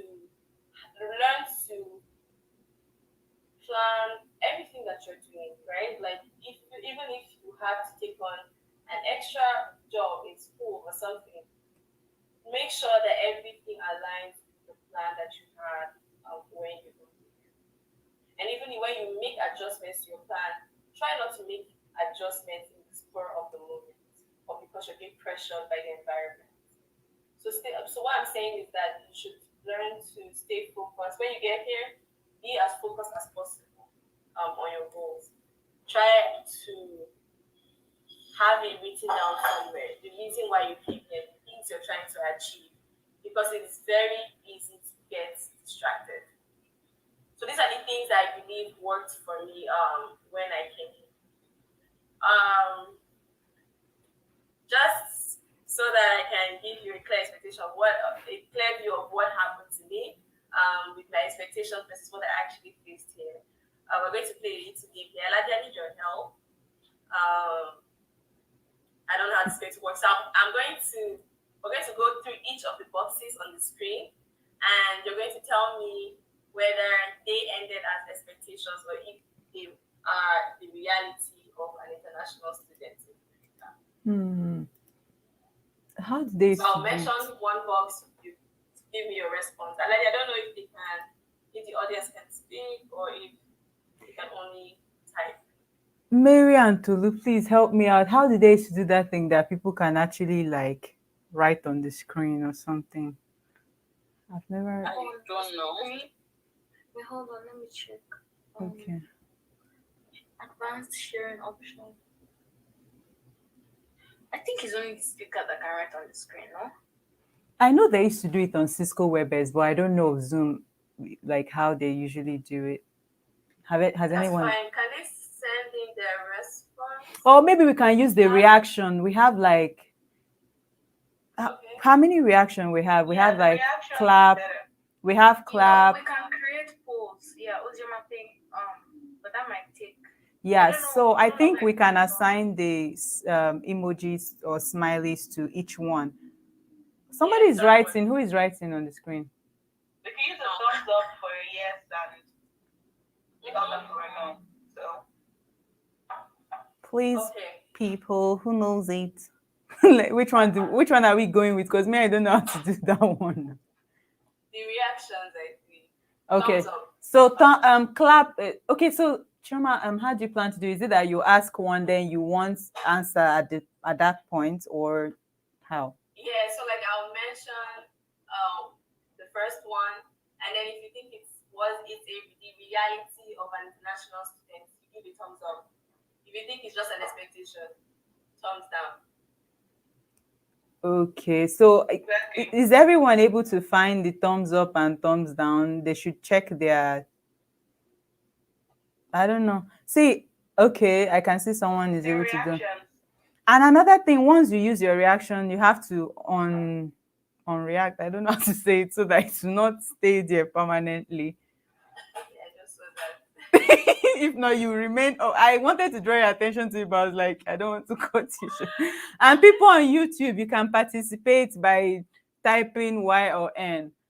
Y for yes and N for N, because we have some people watching on YouTube so that they can also join. So if she says salary job now and you believe that it's true, just put Y. And if you don't believe, just say N, which is no. I don't know. And then for the people on Zoom, I think we've agreed that you can use a thumbs up, right? That's it. Yeah. So yeah, let's try it. So people on Zoom are also using thumbs up and down, right? Yeah. Yeah, I think people on YouTube can use thumbs up too. What am I saying? If they have access to reaction, why not? But if you don't have access, use Y or N. Let's do it. Okay. All right, let's go. So the first thing, having a salary job immediately after school, expectation or reality?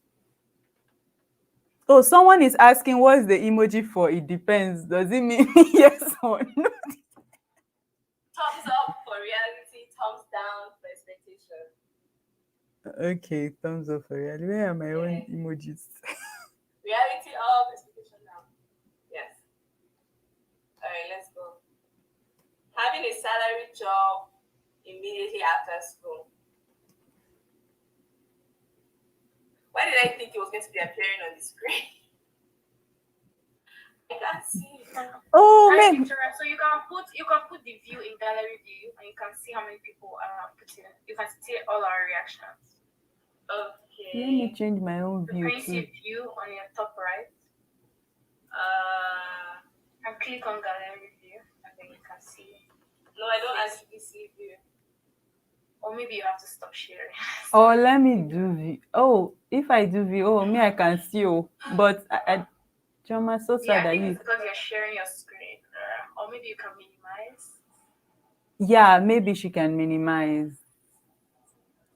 Or where you see view options, where you can see share your screen. Can you see view options?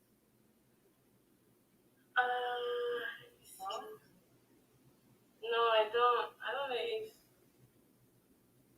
Are you using a laptop? Yes, I am. I don't see the option. And you can see view on your top right, where the clock is counting down. No? No, maybe it's because I'm sharing my screen. And maybe. Yeah. Or maybe can you see I'll chat? just Can you scroll see through. chat? I think Can you see chat?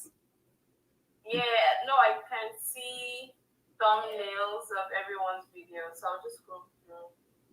Oh. Yeah. So that's nice. Okay. Me, I've spoiled my own settings here. I was supposed to be Victoria, saying you only. can ask again. I have my thumbs up. Or can you see that? So maybe everyone can. Yeah, I see. Tolu. Yeah, I do. Yeah, okay. All right. So the first thing, having a salary job immediately after school, is that an expectation or reality? Up for reality, down for expectation. Come on, guys. I want to know what you guys are expecting when you come to school. Okay. Mixed reaction so far. Mind me, I can't participate. Some people are reacting in the comment section, so you could also in Yeah. the chat. Yeah. Okay. Yeah. Uh, Chat. Yeah, prophesying. Okay. People on Well, YouTube, someone please says some do has too. goals. Okay. Please join us in the Yeah, I guess the comments chat's too. the best, so everybody can see it. Yeah. Can you see chat, Yeah, Victoria? Yeah, I can. Then let's use the chat, please. It will be faster. Yeah.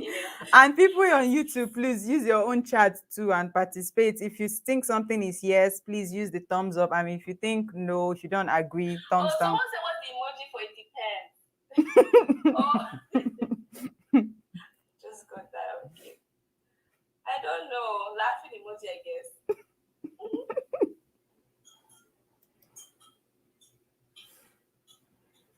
Okay. There's a lot of thumbs up. People are optimistic. I like that. Me too. No? Yes. So Yes. where's my thumbs up, Aladi? Okay. Okay. I think there are more thumbs. Yeah, more thumbs up.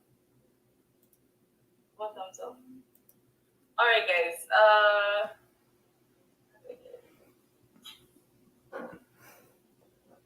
Okay.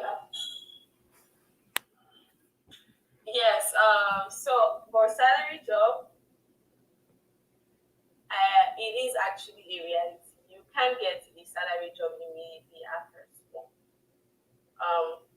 That was my experience, and I encourage everyone who studies abroad to make the effort to apply. You will encounter a lot of listeners who tell you that it can't be done based on several reasons.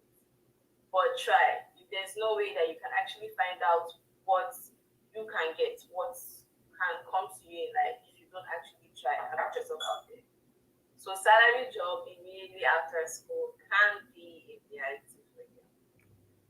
The next thing, buy your mom a car on your first, using your first annual paycheck. Buy your mother a car. Thanks. I know a lot of us are looking forward to coming here and flexing big, in Nigeria.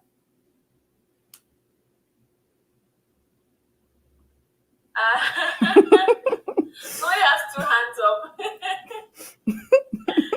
Okay. Oh wow. Okay.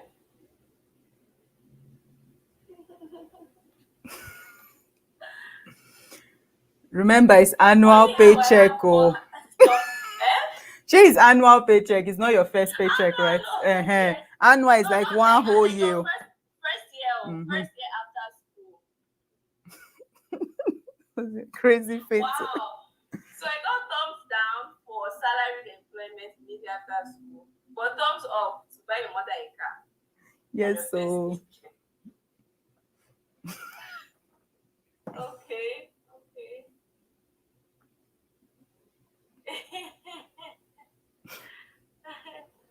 Ojoma said this is crazy fit though. As in, like, I'm in shock.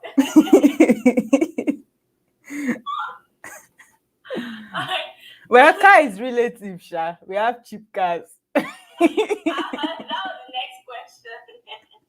Please, which car? How much is a car?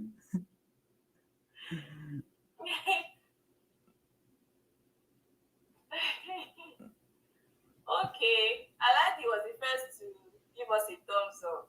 So apparently, Aladi bought her mother. I have not even completed my 1 year of work. Please, so somebody cannot have faith in peace again. You can't. All right.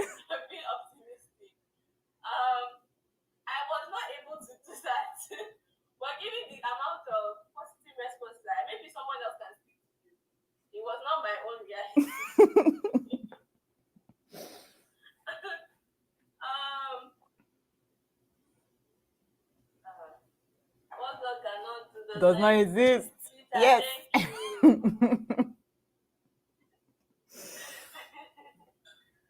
All right. The next one is having a work-life balance. You've left Nigeria and land of working really hard and doing the most, to get by. You're an American now, it's time to relax. Work your 9 to 5 job, only 5 days a week, flex during the weekend. Please, is this an expectation or reality? It's an expectation. Please, it's an expectation. Thumbs down. Oh, Yeah. thumbs down. Thumbs Sorry, up. I went to. No, I'm confused now. Reality is thumbs down, Abby. Reality is thumbs up. Like, yeah, that's what happened. No. It's not reality. Oh, please. Come to the abroad to chill. Only 1 5 days a week. Okay, I'm seeing a lot of thumbs down. Yes, that is an expectation. It's not the reality of most people here. Especially coming in as a student, you have a student job, like you're not going to have a work-life balance. Even when you're done from school. That is an expectation. You work, I think, yeah. To me, people abroad actually work twice as hard. I don't know if someone else can confirm that. You work really hard here. Everybody here has a big job, a side hustle, something else they're doing on the internet. Yep. The person, yeah. Work-life balance here is not really easy to achieve. Very, very busy schedules. Yes, that's true, Charlie. Yep. Next thing is gaining a student job, being able to obtain a student job when you get here. Expectation, thumbs down. Reality, thumbs up. Getting a student job when you get here. Tammy, I like that. You're not there.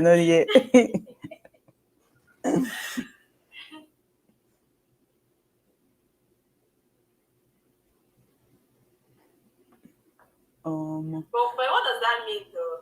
Because I'm getting a lot of. They want to be there. They want to be here, up and down. It depends. It depends. No, I don't know. Speak for yourself, please. It has to be. Yeah, maybe now it depends. Okay, Yeah, I guess okay. This one says it means hell yeah. People on YouTube, please participate. Though you can participate using your chat there too. Okay. I think you got a lot of positive responses. Yes, it's a reality. Actually, you can get a student job. Thanks to platforms like Aladi-Ada's platform, you learn how to get a student job, and you see that it's a reality for a lot of people here. So, yeah, get your mind towards that. Something that you can actually achieve as a study abroad, while studying abroad. Next thing is surviving as an island. You travel abroad to school, you meet everybody's number, hotel guys. Depression 101. Exactly. Is that an expectation or a reality?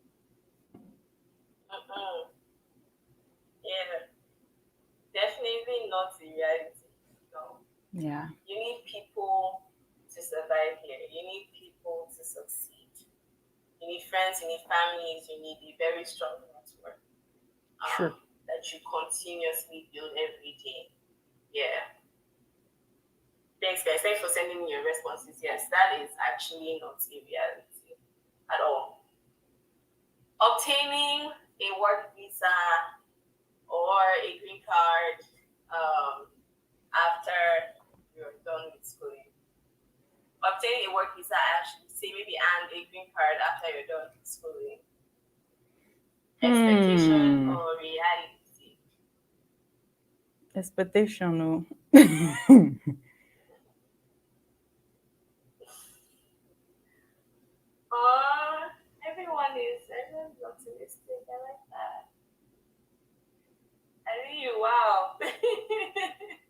that's a lot of positivity. It's expectation, though. It's not reality for everyone. OPT na work visa, so yeah. OPT not be work visa. Expectation, I think. Take it to the Lord in prayers.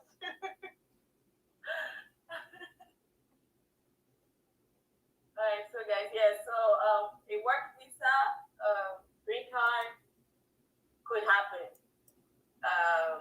Could happen. It's happened for So some is it people. expectation or reality, Chioma? I'm Answer. like, okay, it is a reality. Okay. A reality. Okay.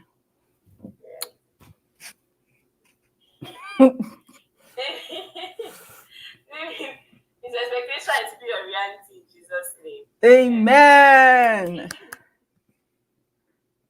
Aladi, you too.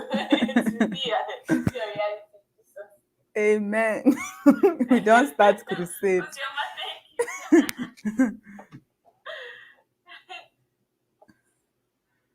Alright, guys.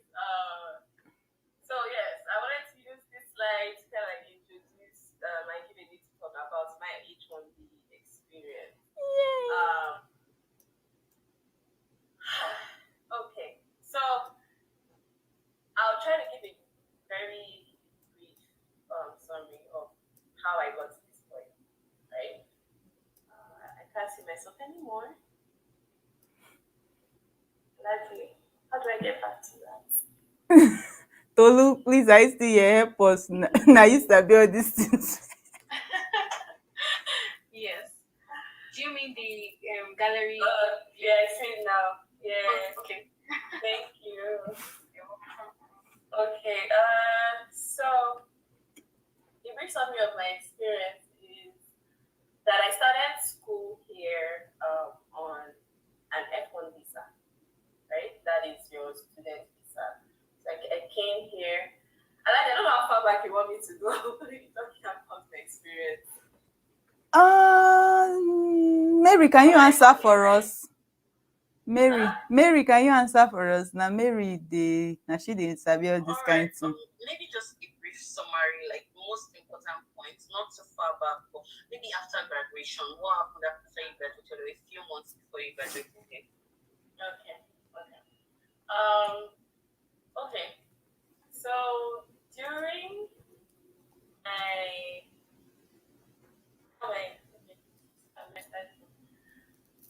during my second year, second year of my grad program, I made the decision to stay. Right? Because I mentioned to you guys that I didn't have that planned out before I arrived here, or even when I come here. That was go back. But some circumstances changed, and during my second year of grad school, I decided to stay, or at least try to stay back and see what opportunities would present themselves to me, the opportunities that I could get while being here as an international student. So when I made that decision, I started making efforts to plan out life after school. Right? I started out by applying for jobs. I think I started in my third semester, right, as a grad student. I started applying for jobs in investments. I was still focused on investment. I wanted to work in finance, right? Generally, but specifically investment as my plan. So I started out applying for jobs in St. Louis, like because that's what I went to school. I went to get a job in St. Louis.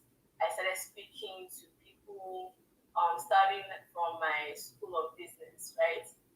It was very important. I think that was something that was very instrumental, like leveraging the network that I had available to me while I was working in school. So I spoke to my dean, I spoke to some professors. I was able to get some interviews that way. I worked that for a while. Then I applied for my OPT. I think OPT application started second semester, like the final semester of grad school. And then I applied for my OPT. Right? I'm not sure. I don't think I remember duration of time it took for the OPT to actually come out. I want to say maybe 2 months. I graduated in May of 2019, but I think the OPT came out in July, if I'm not mistaken. Yes, my OPT card, my EAD card, yeah, sorry. My EAD card came out in July of 2019. Prior to July, oh my god, I was terrified. Like I was applying. I moved from Cebu. I moved from Cebu to Colorado to join my brother and family to the US. I moved to join him in Colorado, and it was an entirely different city. I regretted schooling somewhere else and moving somewhere else, to look for jobs because um it just felt hard. I felt like I didn't have a network there, right? And I had all this network that I planned to use in St. Louis, and that had gone away. So I just started applying everywhere. I applied to companies, East Coast, West Coast, everywhere. I even traveled. Yeah, I traveled like 3 times for interviews. That was actually a very trying time of my life. I did that for May, June, July. I didn't take a break, right? Like I went from school to like applying to jobs because that's what happens here in the international space. You actually cannot take a break. I applied to jobs, got multiple rejections. Contrary to popular belief that things just happen for me, no, they didn't. I actually accept like I put myself out there a lot that period. And I think it was in August that I attended an interview. So that let me just zoom into like my first job here in the United States. Because I think it's very important, how I got that first one. So what I was looking for at the time, right, was an internship. Like just give me something so that I don't violate my OPT status. Because I think the OPT regulations is that you have to have a job during the first 6 months of being here. Aladi, right? Like in first 6 months of completing your master's. I think it's 90 days. And then to graduate, I think before graduation, you have 60 days after graduation to apply for the OPT. And then after that 60 days, let's say you've gotten your OPT, you have 90 days to get employed. Mary, is that right? I think that's it. Or is it 90 days after you get your EAD? Yeah, once you have your EAD, it's 90 days. You need to get a job It starts within from 90 your days. EAD, right? Not just when you get it, the start date on your EAD. Yeah, okay. From that day, start counting 90 days, right? Mary. Yeah, people are agreeing in the comments. Yeah, 90 days, 3 months. Yeah, okay. So yeah, I think that's what happened. So even though my EAD came out in July, what I did was that I gave myself time. Like because of when I actually applied for my EAD early, right? But I think I entered my start date for my EAD as sometime in June or something. Yeah. But when my EAD came out, because it came out in July, my start date was July. Something like that. So I had ample time. So my EAD came out end of July. And then like I was interviewing before that, after that, in August, right? This is my experience. I was applying to a lot of big companies because I believe that it was big companies that would be able, only big companies would be able to sponsor me for a visa or even give me the opportunity to work as an international student. So I was sending out all these like very comprehensive applications, ones that included cover letters, like you have to write an extra note, do all of that, do the most, right? I was like I had already focused. I had told myself that I had to be a big company to get sponsored. So for the first couple of months, I focused on that. I focused on big companies, tech, finance. I think those were the industries that I focused on. A lot of people told me to that since I studied finance in school, that I wouldn't be able to get a work visa. And there's no point actually trying. That nobody sponsors a work visa. And you study finance, you are in what business?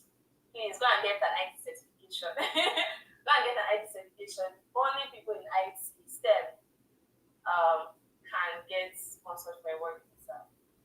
I want to say it did not get to me at all, but to be honest, it got to me a little bit because that's how I got to president. I was just like, okay, even if I don't get sponsored, right?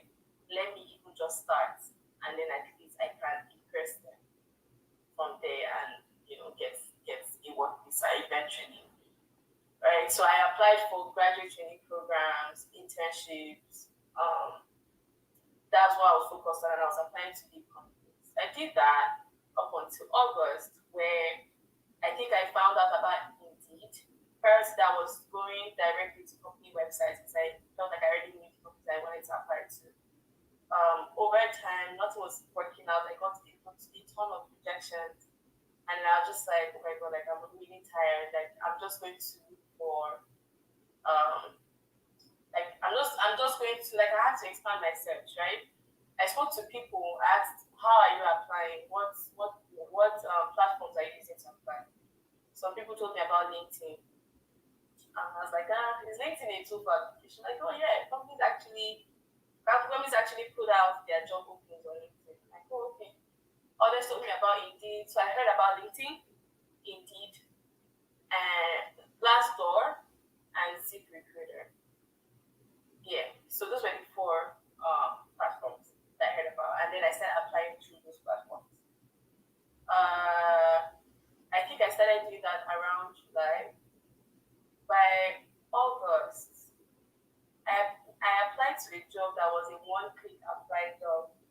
Guys, I'm not kidding. Like that was the job. That was my first job.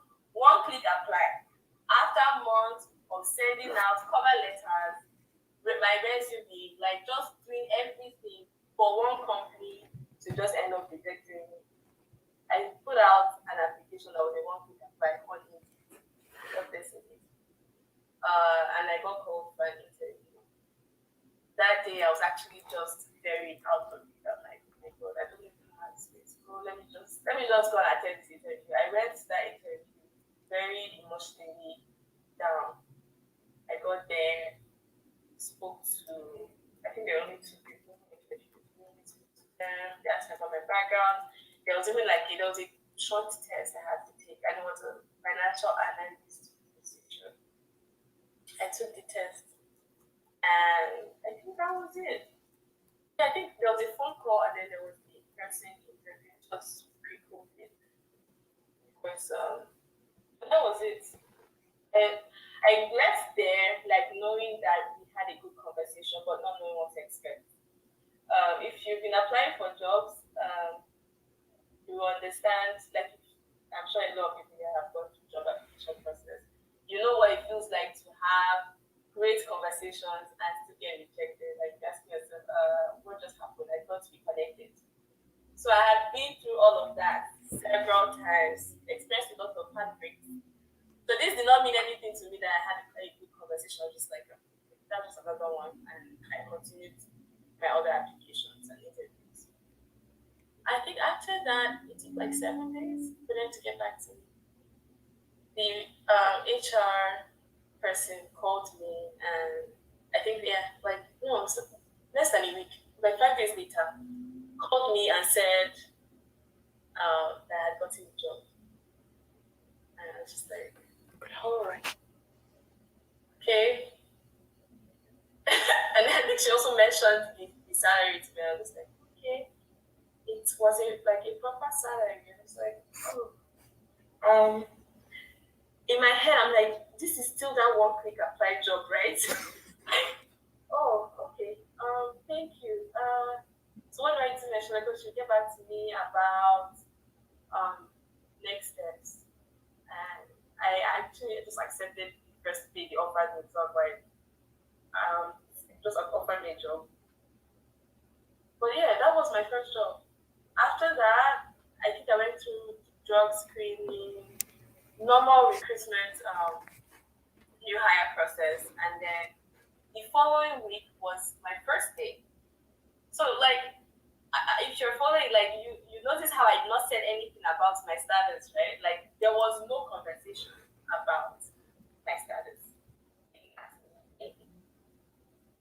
So my first day of work, when I was leaving the house, I told my brother that I was going to check out one office. That they said I should come. I said, what are you talking about? I'm like, I remember that job that I applied for now, and they said they gave me the job, so I just want to go and check it out. The reason why I was speaking this way is because, like, I did not believe I had gotten the job because these people did not even ask me where I'm from.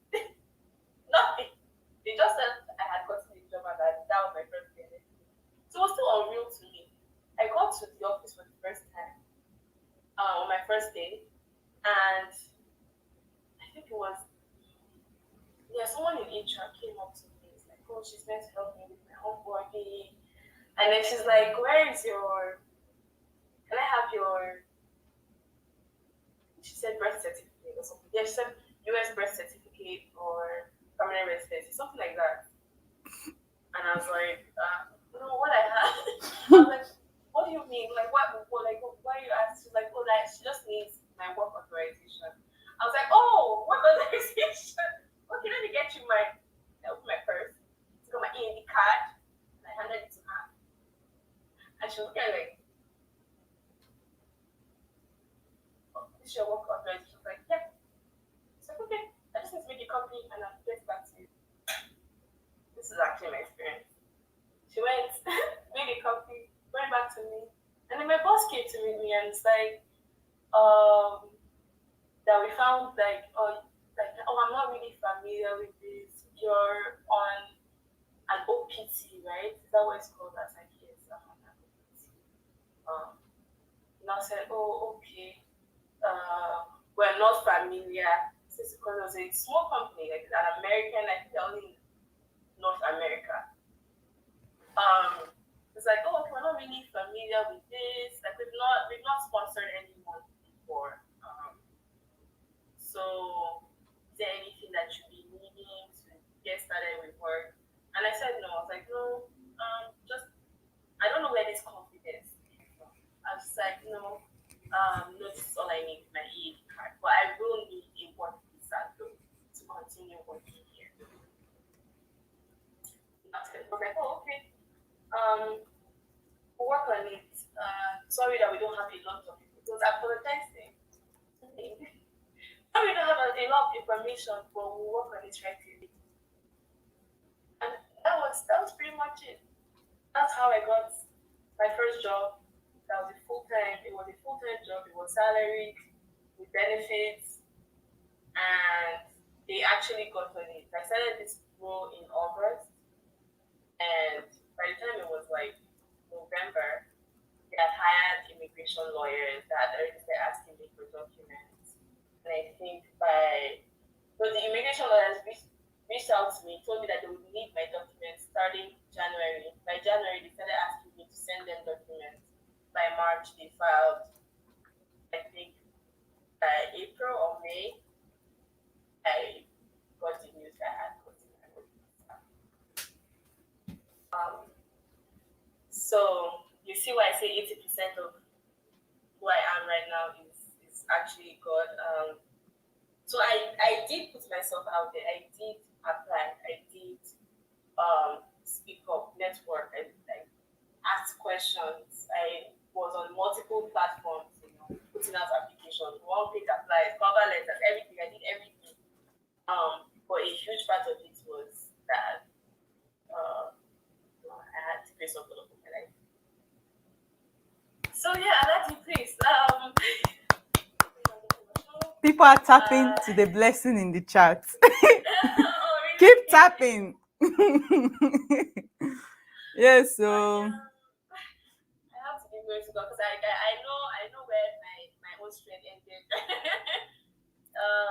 So that was actually throughout the process, I tried to sound as confident as possible. So like that's always my advice now to people, like be confident, pray, and be confident. Like when you're speaking to people, like you're speaking to an employer, don't come from a place of weakness. Right? You might be feeling it though, but don't show it. Speak with confidence. Let them know what you want. if you ask like what you have is a liability, other people also ask that way. So yeah, that was it. Like I started the job in August. I worked for that company. Let me just take you through the process because I got my work visa by, or the approval at least, I think by June. But your status actually starts in October. So what happened was that like I was on OPT status up until October of what 2020. Yes, up until October of 2020. I could not travel. I couldn't do much, right? On OPT status. I was there until my work visa got activated in October. So what happens is that when you get your work visa, by October you don't have a visa. You know what I mean? Like you don't have a visa stamp. You won't get a visa stamp on your passport. Your status just changes. So I moved from an OPT status to an H-1B status in October of 2020, right? But I didn't have a visa yet, which meant that I couldn't travel out and back into the US until, because I didn't have a visa stamp. I just had the status. So what I did was that in December of 2020, I traveled back to Nigeria. I took leave from work and then I traveled back to Nigeria to get a visa stamp. It was actually a risky move because as you all know, that was still like we're still in the heat of the pandemic. America is still taking it very, very seriously. So it was a risky thing for me to actually go back home with the mindset that I was going to come back in. And we all know who was the head of the country at the time. But I did it anyway. I missed my family. I had not traveled for like a year. I didn't travel. Yeah, I had not traveled for, I want to say 2 years. It was a little over a year. So I was like, yeah, I'm just going to do it. I went back to Nigeria. So for those of you who have got your work visa and you're wondering how you can go and get it started, what I did was that I went home in December. I took leave from work, but before I took leave, I planned myself to be better. I asked my company lawyers for every single document I needed to get my visa in the country and still be able to come back without doing. Yeah. So I got a list of all the information I needed. I got legal documents that actually traveled for my return. I didn't need them leaving. I needed them to come back. I got all of that. I needed them for my interview, my visa interview. Right? The only mistake I made was that I did not apply for my visa interview before I left. So I went for my interview. I applied for my interview, but I didn't get an appointment until March of 2021, and I applied in December of 2020. But yeah, I think so. I ended up staying in Nigeria longer than I did. I stayed in Nigeria up until March, and then I went for my visa interview. They told me that there was administrative processing. They did not keep my passport. Another emotional moment for me. I thought that was the end. They gave me my passport back. Those of you that have gone to the visa interview, you know how that feels. I was like, oh my God, they just rejected me. But yeah, after a while, they asked me to send my passport back to them in DHL. I did, and they stamped it, sent it back to me. That's pretty much how I got here. Did I tell you why they put you on 221G? The administrative. Right. No, they did. You know how they're just like, right. It was the most confusing thing because I went on the internet to find out like what does this mean? What is administrative processing? Like people had different interpretations of what it meant. So I didn't know. I was just like, oh, okay, I'm just going to pray and think it's really nothing I could do at the time. I asked them, I was like, what does it mean? They're like, well, it just means that we need to like this. It didn't make any sense. I can't remember what the guy said. That's how much it didn't make sense. Because I was there with another guy who was there for his work visa and he got it. Same day. Jesus. But Eh. yeah, but I went home. I think like 5 days after they asked me to send my visa, my passport. So I sent it and they stamped it and sent it back to me. Yeah. And immediately after this, I booked my flight and I was out of the country.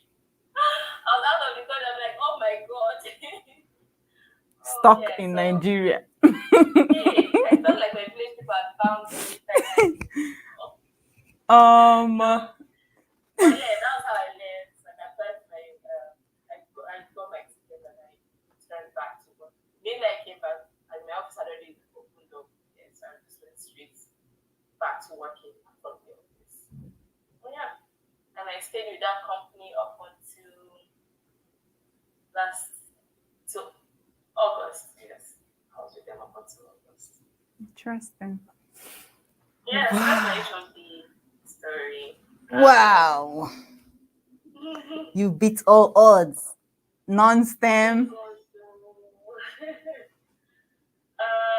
So yeah, will I do it all over again? I guess so. It's been a long journey. It's just been what 4 years, but it has felt like a lot. Everything has gone into it has been a lot. But if I had the chance to do it all over again, I will. I would do it all over again because, like, I see, like, I'm the living testimony of the words of putting in that work. It's totally worth it. The education, the exposure you get, like even just like meeting people, just something you can't get if you stay in your comfort zone, right? So I'm thankful that I did everything that I did to get to this point, and thankful even for the things that seemed very bad at the moment, things that we're trying. The more I go through life, the more I understand why those things had to happen. Um, but there's some changes that I would make if I could do it over again. There's certain things I would do differently. So I want us to go through this checklist so that I can take you through a couple of things that I could have done differently. I would go through the same process, like I would go through the journey, right? But there's certain things that could have made my life easier at the time. The first thing is getting informed. So great job, guys. Like I ticked it because you guys are already doing that right now. You're on Aladi's platform. You're on a broad eye. You're getting informed. You're hearing great conversations from people like Peace that are here to tell you about their journey. So I want to clap. I don't know if it's clapping on Zoom, but yeah, great job, guys. You're getting it from that's the first. That's something that I could have done a little bit more. I could have gotten more information. I should have gotten to platforms like this that have prepared my mind for the journey ahead. You don't necessarily have to go through it to actually know about something there. Sometimes you get a lot of information and you get armed for the future. So great job on doing that. The other thing I would have done better is like I would have sought a fully funded program. I should have started early. So start early, guys, in looking for scholarships. Start early in seeking out tuition assistance, graduate assistantship. Even the role that I started looking for when I got to school. I had another graduate assistant that basically built her connection and had her job before she even arrived in school. Right? She's Nepalese. She already started making that connection with professors, not just professors, even administrators within your university, within your school, like the School of Business, School of Technology. She started making those connections, and she already knew she had a graduate assistantship role before she arrived in America. So that's something I would have done differently. Guys, you don't have to wait until you get here or until you get admission to start looking for scholarships. The third thing I would have done differently is I would have gotten myself a career coach. A career coach is someone who has basically gone through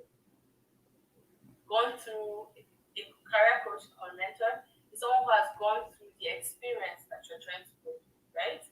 And can save you from making certain mistakes that are avoidable. That person has the full view in mind and can guide you. If I had gotten myself a career coach early, I would have been able to plan better. There are certain things I would have avoided. For example, I would have applied. I would have applied for my visa dates before I even left the country. To go and get my work visa. So a career coach is somebody who will get you through the process. Not necessarily admission only, but like the entire process. Go through admissions, you go through school, getting through to the point of even getting a job, excelling at that job, moving between jobs because it can be tricky as an international student. When you get a work visa, it doesn't end there. Then you start talking about H-1B transfer. I just went through an H-1B transfer to move from my previous company to my current company. So career coach is somebody who has gone ahead of you and can basically save you from being scared of doing a lot of things, right? Because the person has that foresight. I should have got myself a career coach. Fourth thing is networking. I would have networked more. I cannot overemphasize the importance of networking in America, right? We say in Nigeria, it's only in Nigeria you need connections to excel. It's only in Nigeria you need connections. I don't think it's necessarily true. Yes, the impact is less here, right? And the extent of limitation that not having one can cause is less here. But it is still vital. And it is called networking. It's just a different name. I don't know. Do you agree with that? Yep. What Yep. we call connection. Yeah, it is. Is this Networking here? mm-hmm. Yes. You Connection? cannot run away from it. Yeah. You cannot run away from it. You need to speak to people, get to know people, right? Build your network. There are certain interviews I got because I was speaking to someone who worked in those companies, right? Or who knew someone who was working in those companies. The thing is that I would say what makes it different here is you don't have to know this person through your parents or through a friend, right? You can actually just reach out to somebody on LinkedIn. That's the benefit of being here, right? You can actually reach out to someone on LinkedIn and tell the person that, this is my background. I'm interested in your company. Would you like to meet up for coffee? I'd like to discuss how I can prepare myself for an interview with your company. And the person just might respond. Start from when you're in your class. Start from the people you meet in class. Don't be too shy to talk to people about yourself, like about your brand. Can I put it that way? Tell people about yourself. Speak up. Ask people. Show genuine interest in other people, what they do. You don't know. You might find out that the company you're trying to work in, the person sitting next to you is actually the head of that department, like the department that you actually want to work in your dream company. So speak to people, show genuine interest. Something I also want to add is, as an international student, a thing that bothers a good amount of us, right, is how we sound. I went to school in the Midwest, right? So I was with people who didn't have, because level of exposure here varies with region, right? In the East Coast, I guess they have more exposure to international. In the Midwest, not so much. So like the thing that happens to us international students in the Midwest is that sometimes you'll be speaking and somebody will be asking you to repeat yourself. Like you'll be like, and you're like, am I not speaking English? Why are you not hearing me? But don't let that deter you from making connections. Don't let that deter you from having conversations. We ask you to repeat yourself. That's fine. It just means that you speak differently. You're not from here. You don't actually have to speak like them. You are not from here, right? So if you ask you to repeat yourself, Don't easily get triggered or annoyed or feel the need to just keep to yourself because you feel like you can't really communicate with people. Speak on your culture. Even when they're speaking, ask them like, "Oh, where are you from? Oh, you sound like you're from here." I'm from Nigeria. And use that as a basis. Like turn everything around for your good. Use that as a basis for conversation. Networking is very, very, very important in succeeding abroad. The fifth thing is track your expenses. Um, this is important because when you get on applications, like from the moment you decide that you want to go to school, you start applications, you start spending a lot of money from application fee. So if you try to take the GMAT exam or GRE exam, you pay for GRE fee, all of that builds up, right? Track your expenses so you don't get overwhelmed, or you don't get and you don't get to the point where you feel like you don't have any money. And it also helps you to plan the kind of jobs you need, the emergency funds that you need to keep aside. Track your expenses as you go along. And finally, invest in your brand. Read books, take certifications. Don't wait until you come to America or the UK or wherever you're trying to go to school to start investing in yourself. Invest in your brand. I got my first job as a research assistant because of my knowledge of Excel. And like basically I was hired as a data analyst, right? My background was always finance. But because I had made that investment prior to coming here, I was considered for that, and then I started getting paid as a professional based on that. So don't wait until you get to school to start investing in yourself. And it doesn't even have to be just in the 9 to 5 cents. It could be in my head is get to I don't know, programming, it could be makeup, whatever it is you do, invest in yourself and market that brand when you get the moment you get here. Start marketing yourself as whoever it is you want to be, right? But just make sure that it's legit and you have actually put in the work and people will recognize it. That's another thing that I could have done more often to help me succeed better. And yeah, that's the end of my presentation. That's the end of my presentation. I have more information about my journey to H-1B on the Juice Media or YouTube. You can like, subscribe, comment, and share our page. And feel free to add me to your network on LinkedIn. I'm available to provide more information, answer questions. I could be your first network here in America if you're coming here. Or wherever you are, that's fine. You can feel free to add me on LinkedIn. I will accept your connection. And if you're interested in personal or group coaching, you can reach out to me with a brief and clear personal message. Please, when you're reaching out to me on LinkedIn, add a personal message, right? Let me know that you met me or you heard me speak on Abroad Eye, just so I have some kind of context and let me know your needs. Do have needs. If you need to be coached, if you need to be mentored, let's be clear in the message you send to me on LinkedIn. And then I'll know that that's who I'm connecting with. If you want direct access to my mentor community, I have a mailing list. I don't have it on here. I'll share with Abroad Eye, I'll share with Aladi.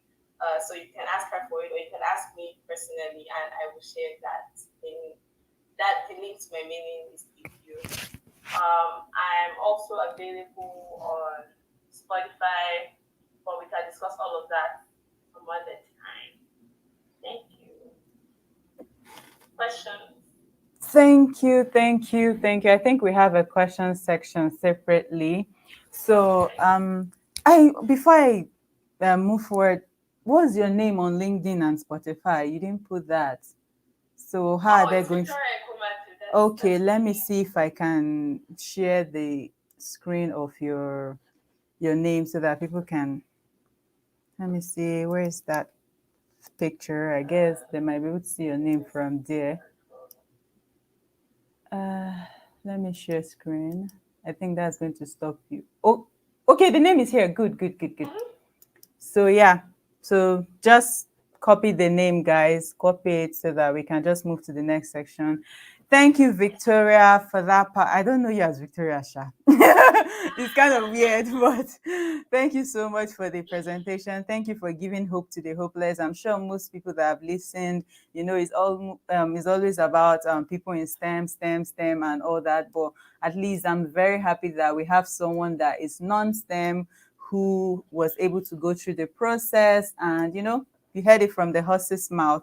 So we are really, really appreciative of all the information. This is so powerful. From going to a company that they did not even know what is H-1B, getting your H-1B OPT, and then getting your H-1B secured. I mean, what God cannot do does not exist. So thank you, thank you, thank you. I'm sure you guys, you agree with me. I'm sure you enjoyed this presentation. So at this junction, I want to hand over to our moderator, one and only Mary. Thank you very much, Victoria. It was very interesting. So let's move on swiftly to the next section, which is stories and contribution. So basically, the idea of this is if you are not one of the speakers and you have something to contribute, please contributions, not questions. If you have something to say, if you have something to contribute, would appreciate some words from you. So please just raise your hands or use the emoji to raise your hand, and would ask you to unmute yourself. So let me unmute Edidion. If it's a contribution, thank you. If it's a question, just hold on till we get to the question segment. Edidion, please unmute yourself.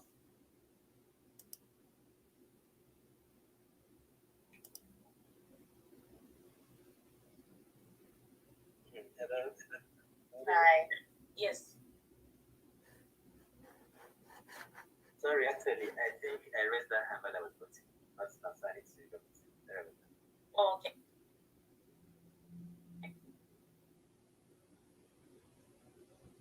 And Okay, can you all hear me? yeah. Oh, awesome. Yeah, so I've actually been a silent fan of Aladi. So probably when she started, maybe I think I discovered maybe 2019. So I also came 2018 August, for, and I've been following, but I'm very quiet and shy. So you might not have seen me, commenting on YouTube. I subscribe, and all that. So it's been really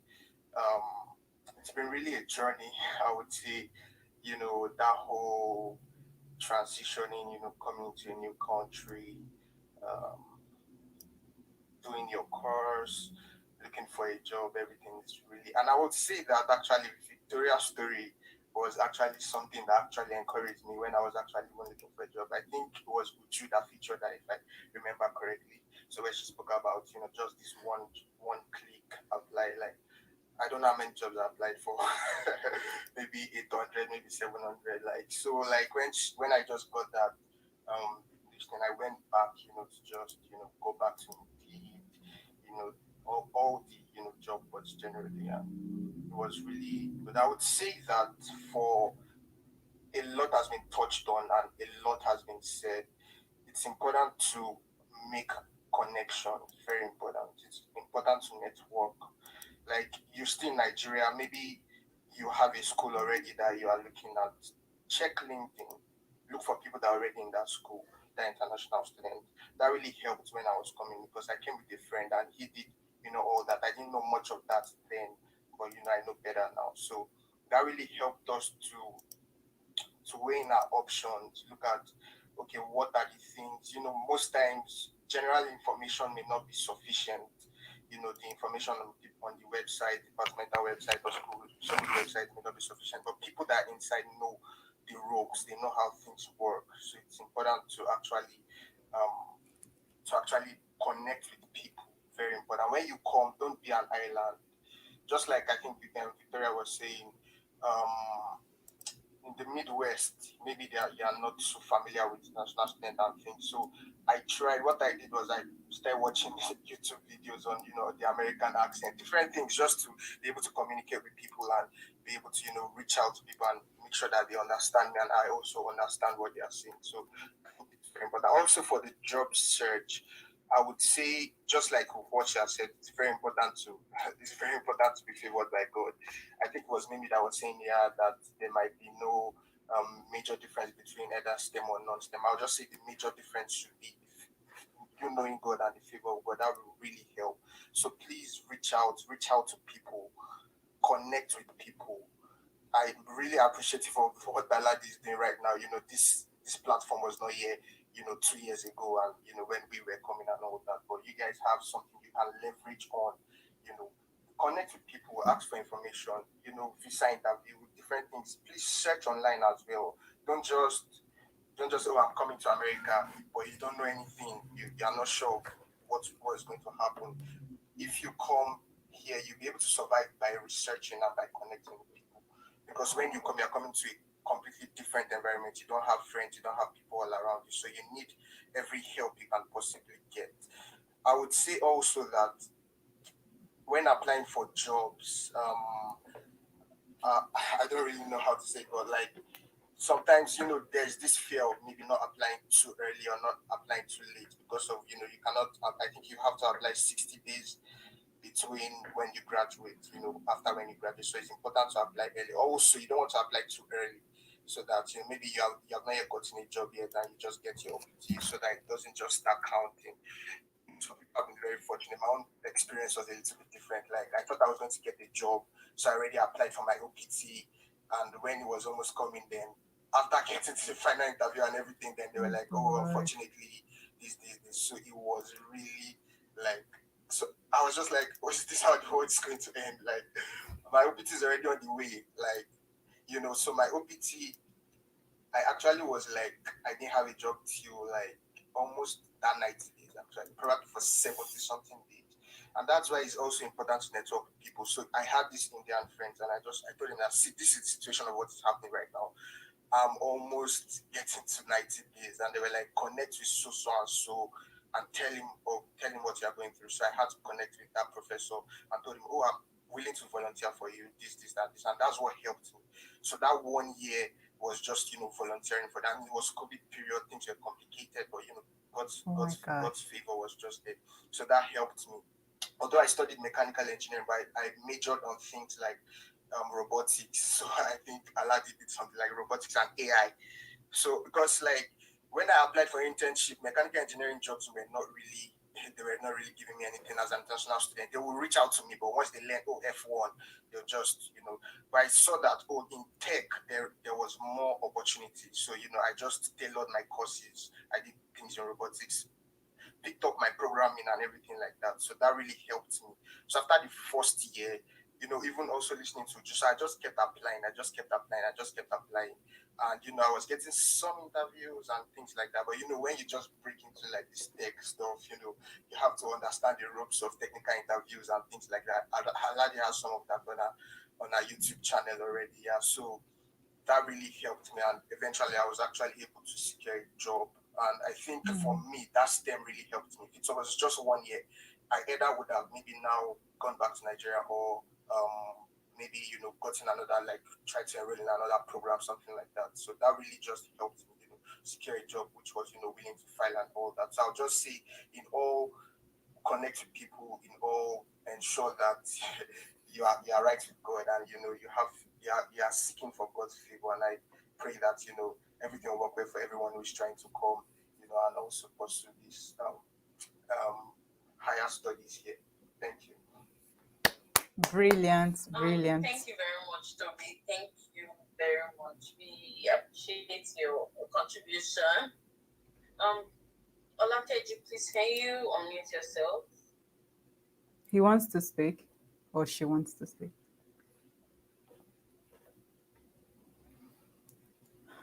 Oh my, put 7 snacks here. Yeah, thank you.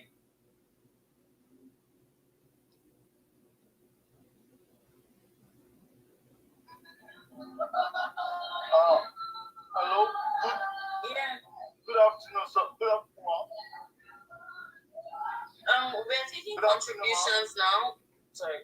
We're taking contributions. Yes. For I want to just thank you for your videos and everything because this is the first time I'm seeing you. I'm quite in the US, and it's one of the people that who helped me out with my visa interview.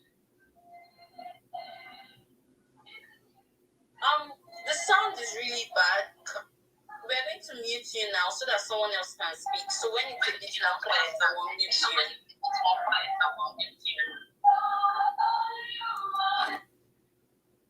I think there's so much noise. If you can go to a quiet place, sure. Yeah, David.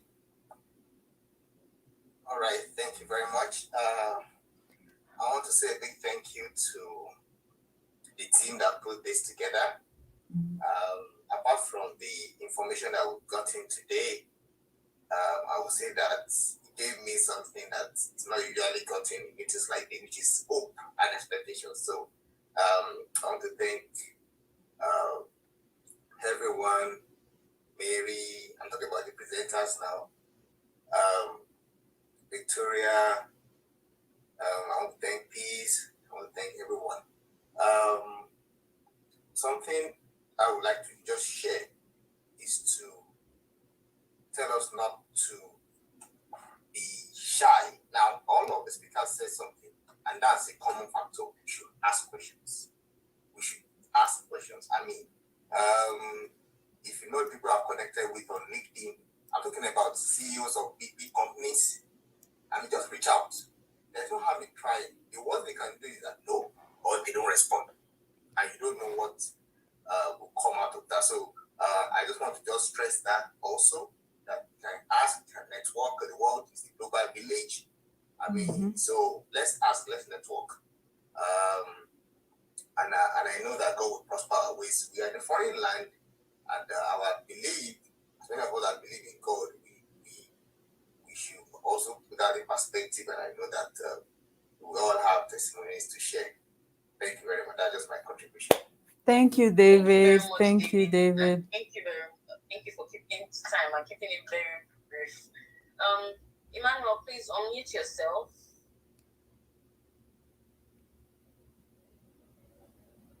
One quick thing. This is going to be the last contribution we'll be taking, so that we can move quickly into the question segment. Yeah. Emmanuel. Yeah. Can you all hear me? Yeah. Yes. Okay. Cool. So I am also grateful for the informations that I got today. I'm also a secret fan of Aladi. I was back in Nigeria. Probably 6 months ago.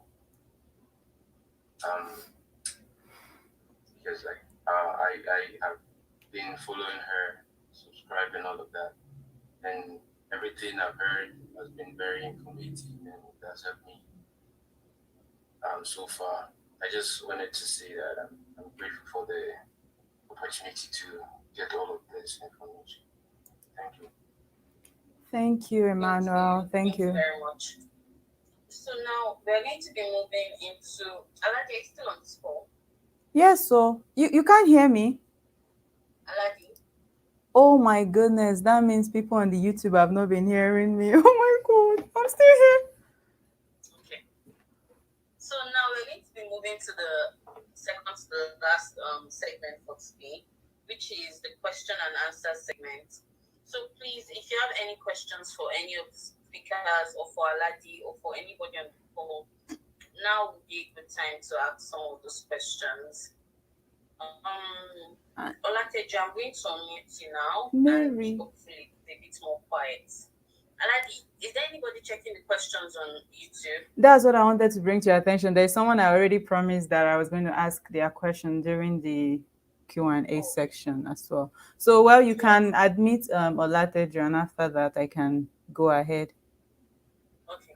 Olateju, please unmute yourself.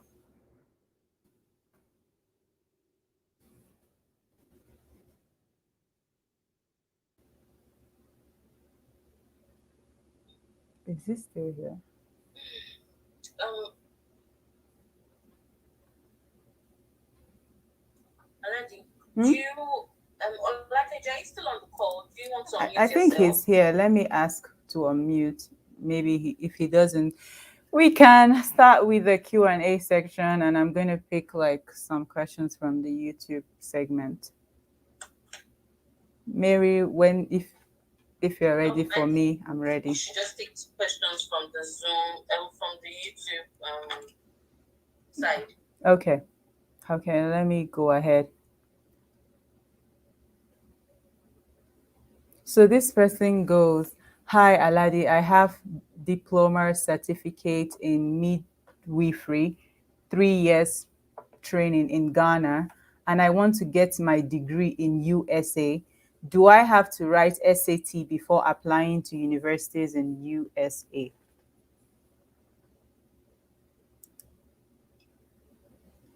Um,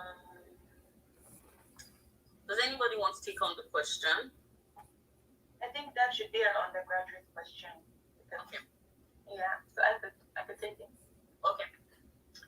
Okay, there's something called the ACT and the SAT, and this varies with universities.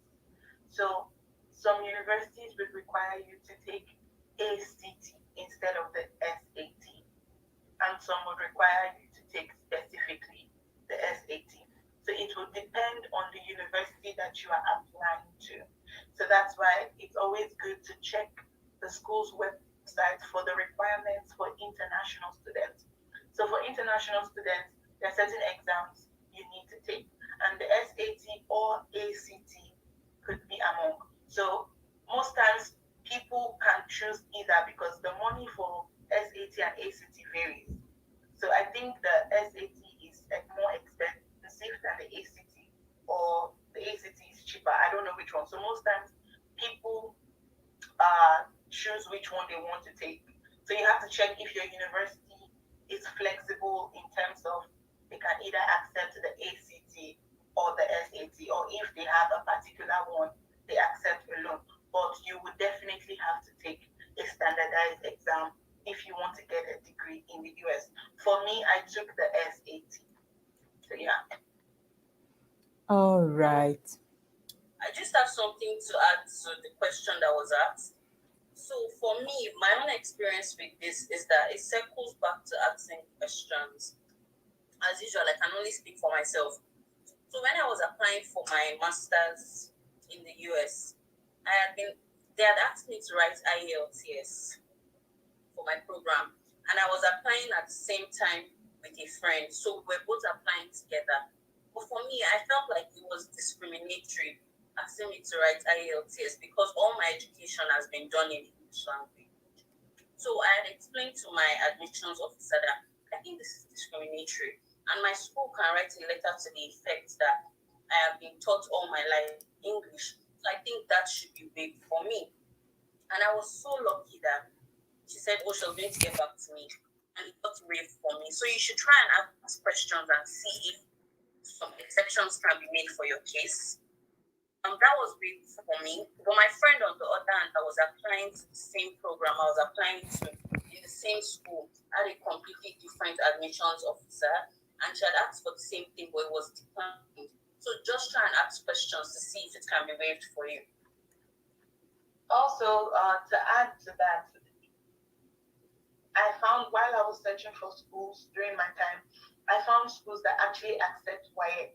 So if you're from Nigeria, or you're from West Africa, WAEC, the West African examination. Some schools actually accept it because when you take your WAEC, you take English exam. So they can accept that as a proof that you took English and you passed. So that can also suffice. So it depends also on narrowing down your search in terms of school. That's why I said it could vary with school. But for SAT, I don't think there is a substitute for SAT. With the English exams, there can be a substitute. It can be IELTS, it can be TOEFL, it can be Duolingo, it can be WAEC. Those, they have substitutes. But for SAT and ACT, and you want to come for an undergraduate program, I think you will require to take the exam. Okay. Thank you. Thank Thank you you. so much. Aladi, Aladi, I've allowed or I've asked for Toby to unmute himself if he has a question or a contribution. So Toby, I please thought you go gave ahead. me 2 Oh, sorry. slots for YouTube. Okay. No, I thought we were going to alternative, but don't worry. Oh, okay, sure. I wanted to make sure I still have my slots Oh, you intact. still have your slots. Okay. Let's just, since there's one hand here on Zoom.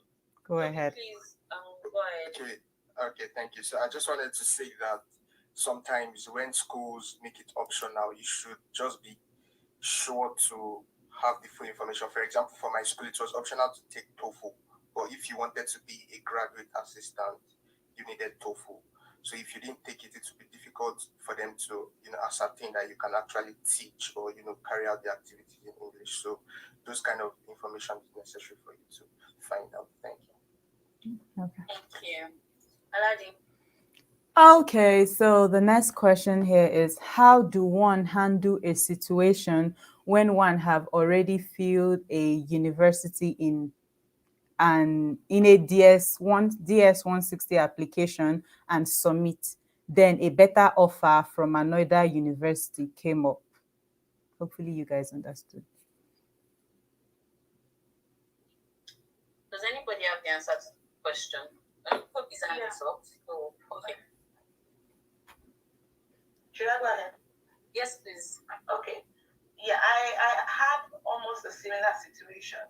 Now, mine was even worse because the school had already sent me the I-20 and everything. So when you get to your visa interview, you can tell your interviewer that you want to change your school.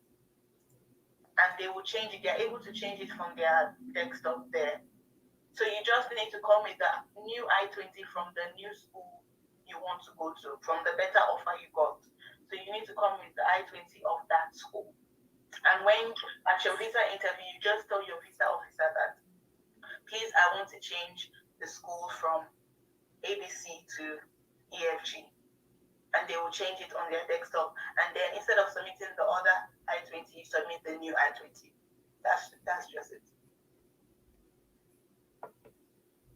Thank you very much. Ayatunde. Okay. Hi everyone. So my name is Ayatunde. I got invited by Victoria because she knows that I'm applying to graduate schools in the UK. So my question really is about networking, and if for any of you had to reach out to people on LinkedIn, maybe before interviews for the schools that you were applying for, I wanted to know if it was needed per se, and if you did reach out, like how do you really go about it? I am quite shy, so it's kind of hard for me to, take myself from that comfort zone and reach out. So I just want to know how to go about it, if that was something that any of you on the panel did to enter or to get your admission.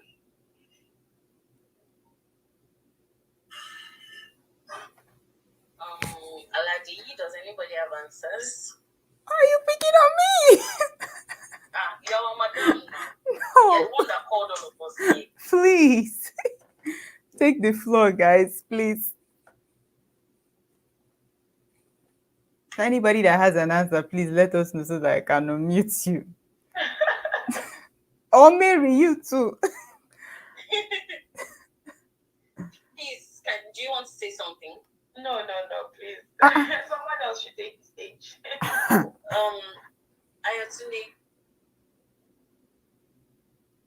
Ayatunde. Oh, sorry. No, they are muted. I think, sorry, I spaced out a little bit. But was she, are you asking if how So you it's can network? Yeah, someone said, can we have the question again? I think people are lost. Sorry, it's about if it was necessary to if it helped in your admissions process by reaching out to people like on LinkedIn, maybe about the interview process for grad school. If that was something you had to do, or it's something that it's not necessarily needed, because you hear so many conflicting views around that. Okay, so if understand your question, or I can dictate a bit of shyness to reach out to people in terms of networking. I don't know about reaching out to people on LinkedIn to get admission or for No, not graduate it's not. visas. No, so it's not necessarily about reaching out to people to get admission, but it's more like it does it help in the process if you're reaching out to ask about, okay, how does, for example, if I'm applying to Oxford now, and you're reaching out to someone maybe who has actually passed through that process, and you're asking them, okay, typically how is like the interview process like if you're maybe getting called for an interview or something like that? Is this something that is really needed, or it's something that you can prep it like? Okay. I'm not really sure how to explain better. Oh, But, yeah. I think I understand you. I think is Yeah. helpful. Personally, I did that. I didn't use LinkedIn. I used Facebook because that was what was available for me at the time. I reached out to people who were already in the unis I was interested in, both in France, UK, and the US. I reached out to them, and some of them got back to me and they told me about it. Particularly me, I wasn't even looking at the interview part of things because most of the schools I applied to, I don't think they had the interview. But I was just like interested on funding, campus life, how long does it take to get the admission, what should I do, where do I get my immunization? Because some of the schools wanted me to take a certain immunization. So those were the kind of things I asked. So it's very, like I said, for me, it was really, really helpful. I was able to connect with Nigerians, Bangladeshis, and, different countries. So I think it's good. It gives you a very like good picture of what to expect. Okay. I think I'll just add that if you have any shyness or reservations towards networking, now would also be a good time to work on it. So even if you don't need to do it now to reach out to people, at some point you're going to need it. So I think now is a good time to start working on it and picking up that skill because it's a necessary life skill that is going to serve you for a long time. Yep. Um, Aladi, do you have any question on YouTube? Also, Um, sorry to add to that question. So you have to be able to sieve information too, because sometimes too much information can be misleading, especially when a lot of people are saying different things. Everybody's sharing their opinion, and also you have to see which one works for you, so you don't end up complicating it for yourself. Yeah. So as you're seeking out feedback from people that have been through the experience and all, remember they are sharing their experience. This is not a definite way. So you sieve out what you can sieve out from each experiences and figure out which one works for you so you don't confuse yourself in the process. All right. Thank you so much. Aladi, do you have any questions from YouTube? yeah, I think there's one here. Please, is it late to put in an application now for January intake BSc? For undergrad? Yeah, BSc, I guess Oh, undergrad. okay. Yep. Okay, it's like again, it will depend on universities because every university has their own deadline. Some universities, their deadline is for spring could be January or February, while some universities could be in fall.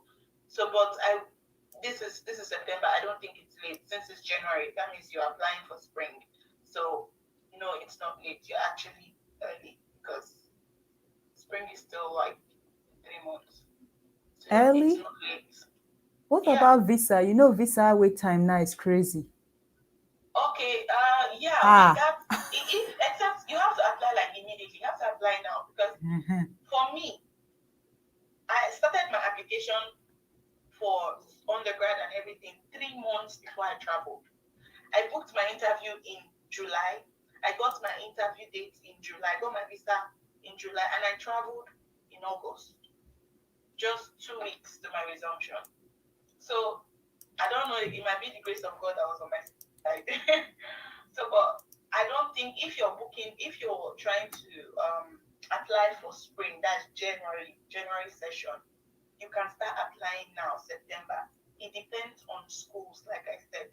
school had a larger time frame in terms of deadline. So some schools, their deadline is like next month for spring. So find schools that their deadline is still available and start. Then maybe you can book an interview by November or something. Okay. And Mary, there's one question that we have on the Zoom section, and I think it's directed to Victoria. I don't know if she's still on the call. Um, is it Mary or Mary? I think this message is for you, this first one. So the person said, Mary, your brand is already selling. This is a sincere feedback from a marketing professional. This is from David. And he's like, is it possible to share, excuse me, is it possible to share links to some sites that can run your resume for you as referenced in your presentation? Okay. So yes, I already answered that question behind, but that's fine. I will go to the answer again. So I don't remember the exact link, like the exact website I used. But usually schools have like writing workshops and all of that. So it's important to go to your international students office and ask them what resources do you have available for resume writing or even for your assignments, and then you can take it up from there. Schools usually have someone that can work on your CV or your resume with you. So try and make your CV the American standard, not the one we do in Nigeria that you put your state of origin and all of that. So go to your school. Your school has such resources, and I think it will be useful for you. Yeah. So I'm going to ask Riyadh. Sorry. So mute himself now. Okay. Hey everyone, can you guys hear me? Mm-hmm. Yes. Yeah, my name is Riyadh. I'm in the United States, and I have my bachelor here in the United States. But my question is, how hard it is to get a graduate fronting assistantship from back home? Because I have like a little cousin, they're trying to come to the United States, but they're looking for graduate assistantship. How hard it is to get one? Mm, Mary, can I start? Because I Yes, got please mine do. from home too. Oh, please do. Go ahead. So basically, for me, I applied to just one actually, and my school where I graduated from. So when I got my admission, while I was applying in the application, they just told me that if you want research assistant, tick this box. If you want teaching assistant, do whatever. And I had already contacted my friend, so she said it was okay to just tick both of them. But apparently they didn't even use that. So when I got my admission letter, I saw it somewhere in the fine prints that if you want this, you have to reach out to your temporary advisor. So technically, different schools have different ways, but this is my own personal experience. So I reached out to my temporary advisor. I think I even shared the exact email I used in getting this on my Twitter. It's somewhere public, either on my LinkedIn or Twitter. I put a screenshot of exact words I used, and I reached out to him and I told him I was interested, blah blah blah. And he said, "Well, we'll look into it." And a few weeks later, I heard from them, and that was how I got it.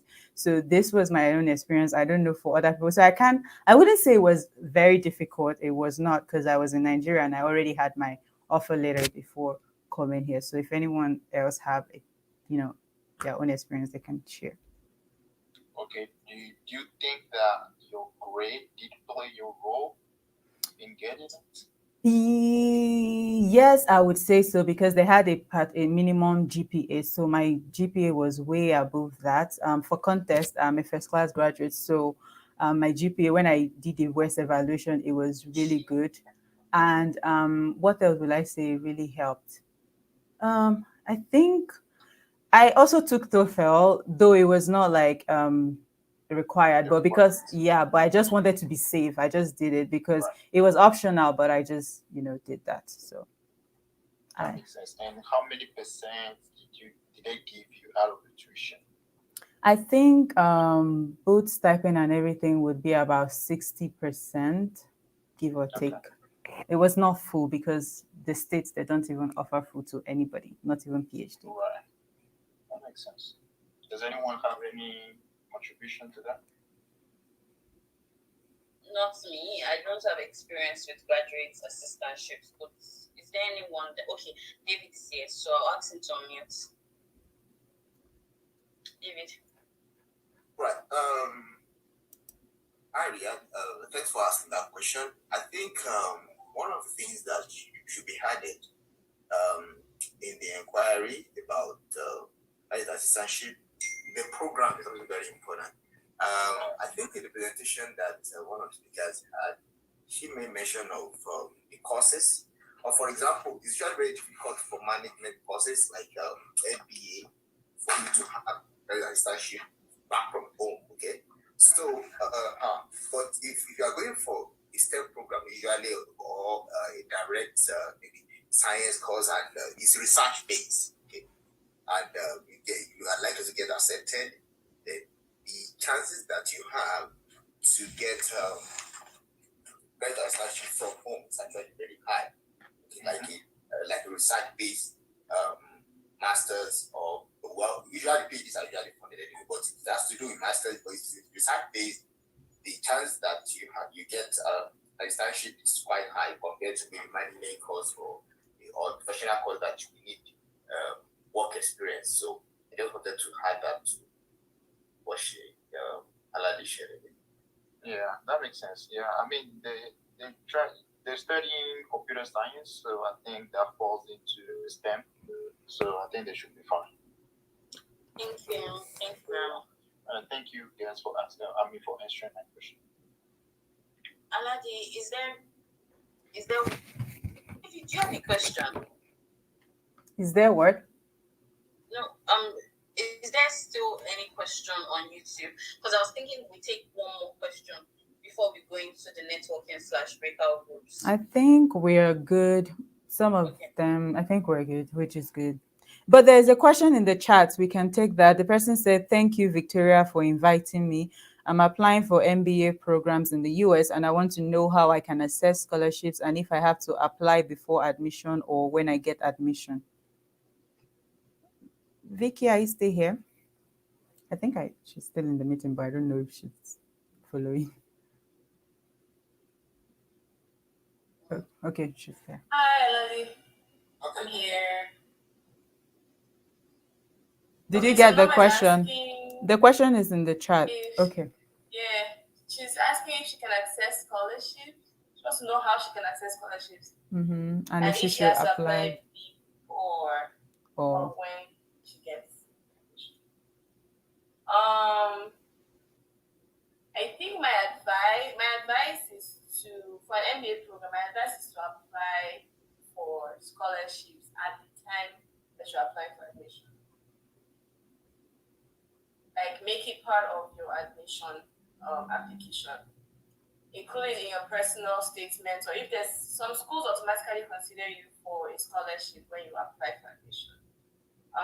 For other schools, you have to reach out to them directly. So reach out to your school of business, speak to professors if there isn't already a formal application process for their scholarships. But yes, I think you're supposed to apply at the time that you apply for admission. All right. Thank you. Thank you. Mary, over to you. David, you have the last question. Hey, we're out of time. We're way off time, Aladi. No, go ahead. Go ahead. We're already. No, sorry. No, that was just an aside. Okay, yeah. Just to contribute to that, I'm actually running my MBA, but I do a scholarship. I got it. But for those that want to apply for scholarship for management courses, there are some schools that if you apply early enough, like later by October 15 or early enough, might be considered. So early application is also a factor to look into when you are looking for scholarship. So you should also have that in mind. Thank you. That's what I wanted to say. All right. Thank you. So now we're going to be going into breakout rooms. The idea behind the breakout rooms is that each breakout room is going to be sort of anchored by one of the speakers. So I'm going to check now to see which of the speakers are still on the call. So each speaker is going to have their breakout group. And this is where you can network with them, ask them questions, follow them online, just generally just chill in the breakout rooms. Because we are significantly past the time, it's going to be for 10 minutes max. And after 10 minutes, everything is going to cancel and everybody's going to return back to the full group and we can close up for the day. So you're going to have the freedom to choose the breakout room you want to go into. So just click on the name that you want to talk to and join the room. So I'm going to start working on it now, and everybody is going to leave in a couple of seconds. So And please, if you're on YouTube and you want to join us, I have pinned the meeting ID on the screen. You should be seeing that. So join us so that you can connect with the speakers one-on-one. So use that code and quickly join so that you can participate in this networking section. Aladi is not going to have a room because she's just going to be moving around. So yeah, and I have to monitor the event to make sure we are projecting the right thing to YouTube. So let's see.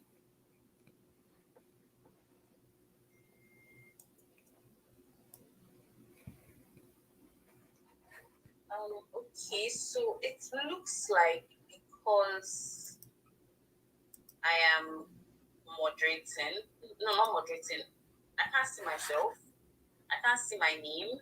So I think I'm just going to go ahead and create a room named Aladi, and I'll be inside that room. So if anybody wants to talk to me, you're welcome. So there's a room for Peace, there's a room for Victoria, there's a room for Tolulope, and there's a room named Aladi-Ada Akoh.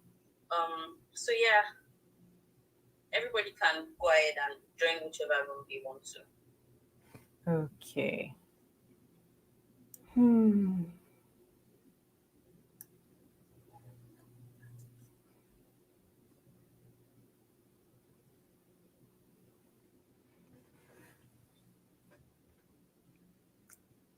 Undergrads, Pisuzo has a room also. Go and connect with Tao. And if you need scholarship, Ivy League connection, room 3 is there for you. Tolulope. And scholarship, internship abroad, Mary is there for you. And H-1B and the rest, room 2, Vicky is there for you, Victoria. So join as you please, ladies and gentlemen.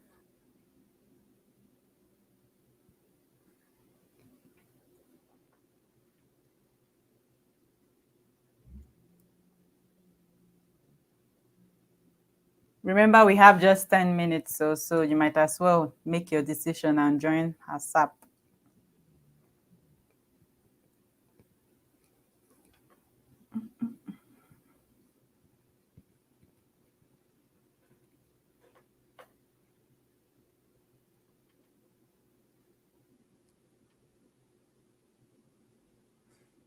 Internship abroad or internship as a whole, join room 4.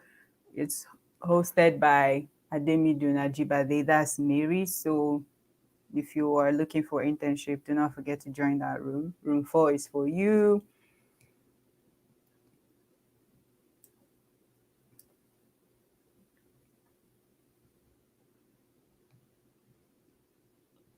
Room 1 is for undergrad. Room 2, H-1B visa. Room 3 is for scholarship. Room 4 is for internship. So good luck. I don't even know which room I will join now. I couldn't. Room 1 is very loaded. People on, if you're okay, I think people on YouTube have probably joined us. But if in case you're still on YouTube, which room do you want me to project for you guys so I can quickly join if there's still anyone there?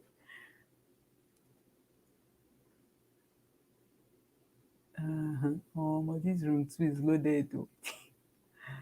Let's try. Room 1 is what again? For undergrads. Let's join the undergrad room.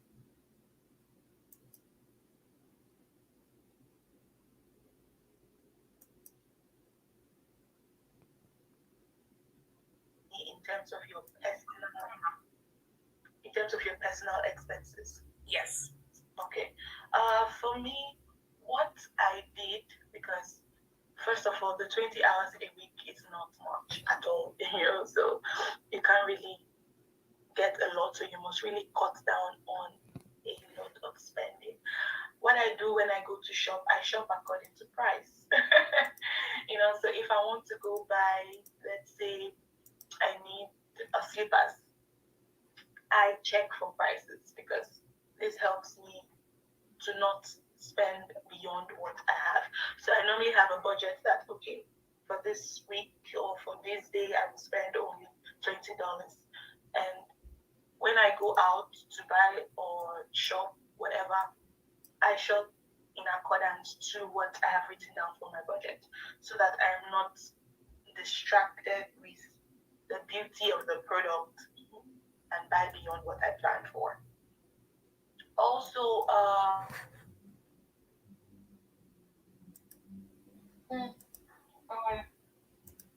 So I think. So first of all, what countries are you really looking at?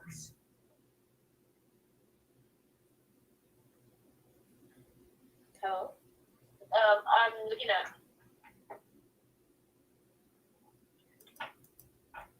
Hello. Hello, yeah. I said I'm looking at the US, the UK, and Sweden. I think it's my network. Can you hear me? I can hear you. Okay, so I said I'm looking at the US, the UK, and Sweden. UK and Sweden. I can just be like, let me just, it will not hurt. So I try to put it in that purse and I just keep it aside and I don't find myself to be wanting. Maybe that's very impressive. I'm listening.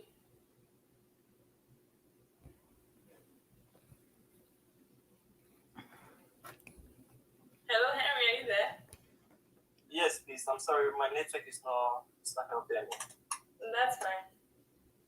So I wanted to compare the two countries between US and Canada, which one to go. But currently, I'm convinced that I want to come to the US to study the master's because with the US, I'll get lots of schools to apply for the admission. Okay. I think it depends on your goals. It depends on your course of study. Depends on what you're trying to achieve after you're done with your studies. Canada definitely has some pros over the US in certain aspects. One of them being how easy it is to get a permanent residency. So it just depends. It depends on your goals, right? And it also depends on the university you're trying to go to. I believe Canada has some great universities as well. Is there a reason why you are trying to come to the US in particular?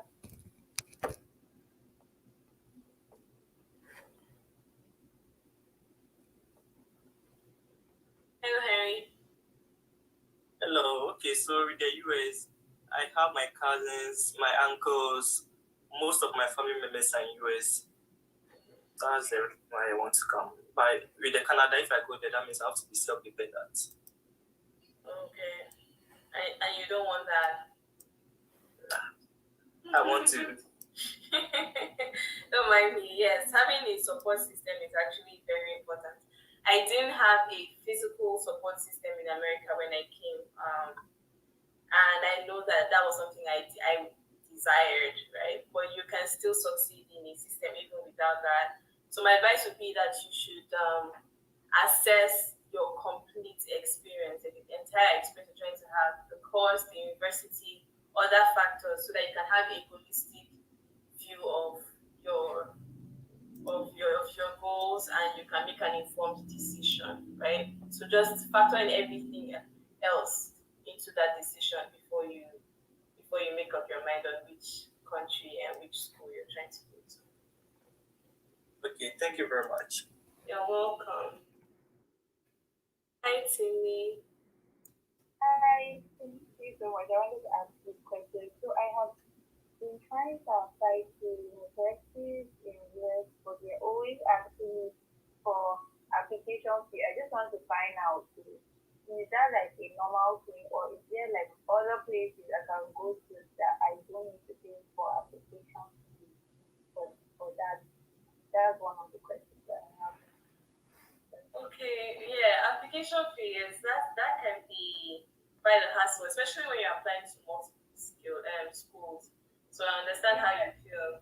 Yeah, yeah. I didn't experience myself because I only applied to like three schools, and one of them had an application waiver. But I have seen people. I have a friend who applied for a waiver for like three schools. Like she actually applied for it. The school was not offering it, and they gave her waivers. So that's also something. That's something you can explore.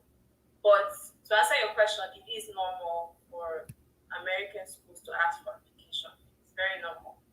Mm-hmm. Okay. Yeah, but you can find a way around it.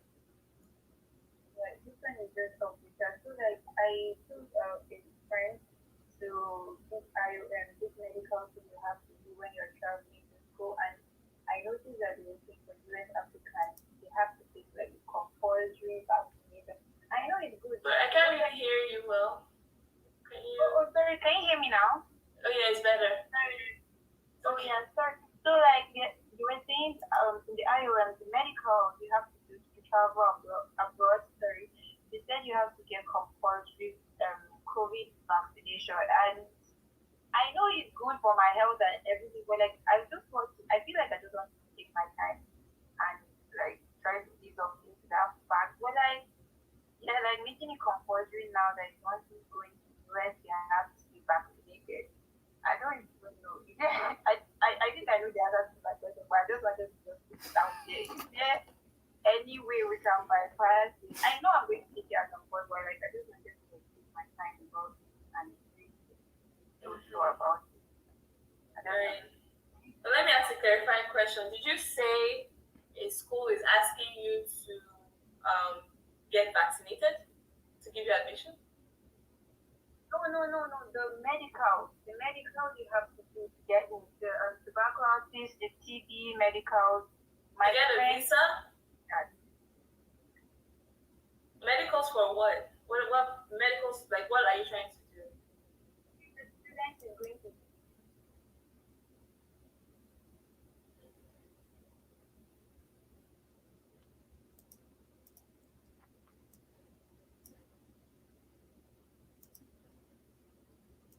Is this the main meeting room or I'm in a group?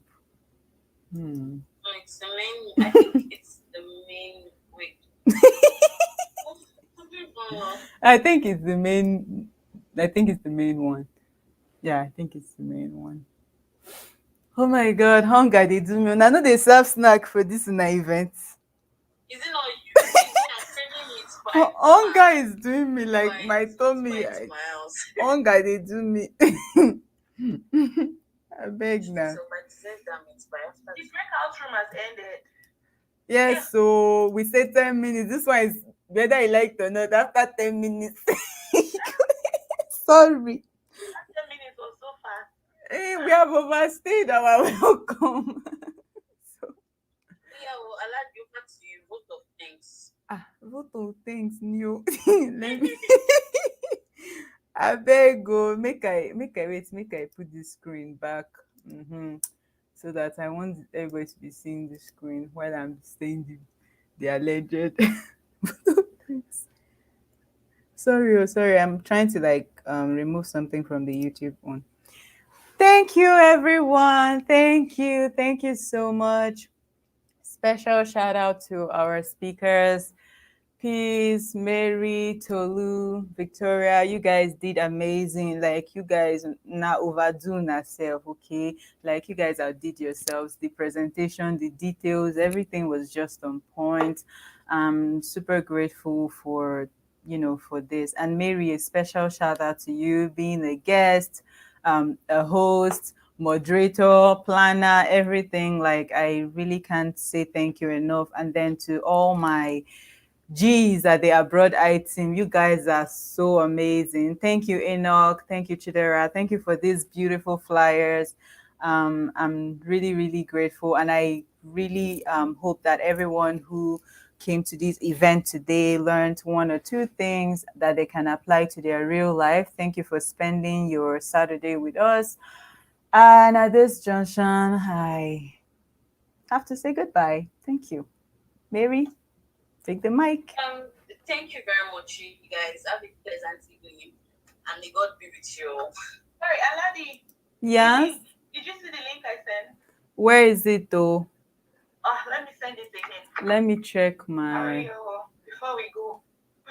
Yes, so connect. So, wait, how will I stop sharing this Zoom screen so that I can see the chat? Let me send Okay. the link to you on Instagram, so you just send it here by yourself.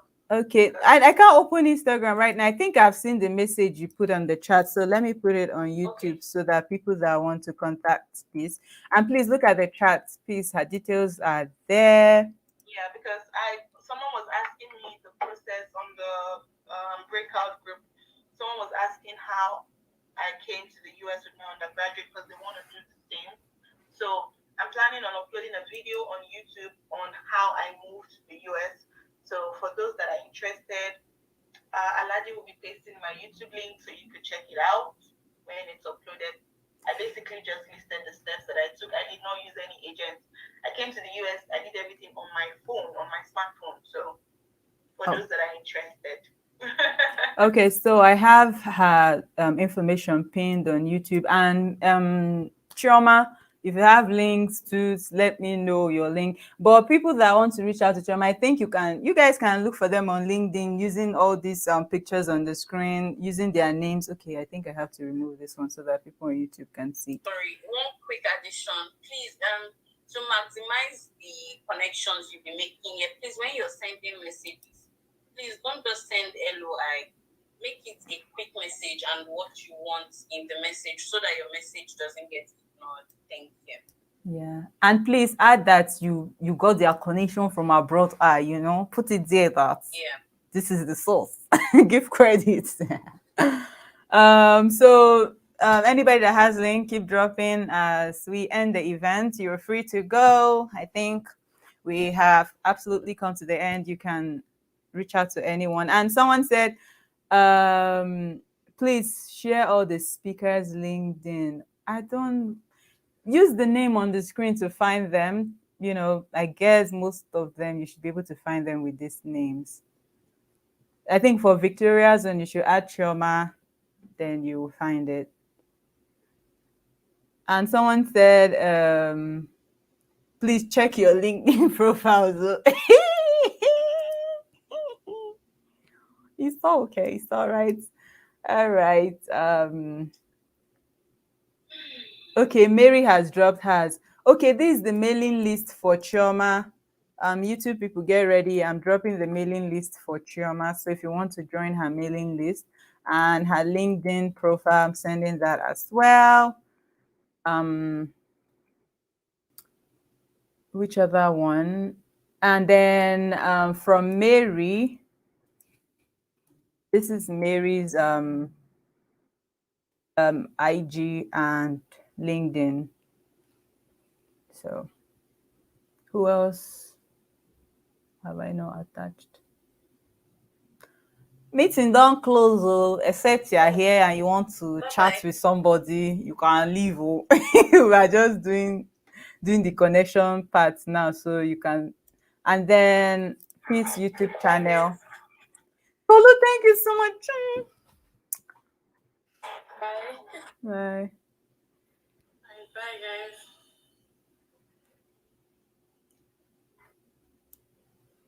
And for those of you who want to reach out to David, I'm dropping his link as well.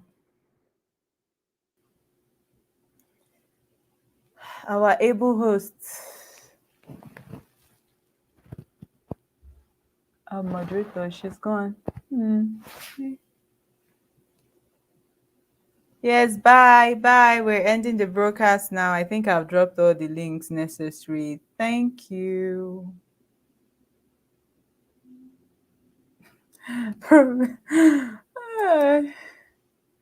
Bye, YouTube viewers. Bye.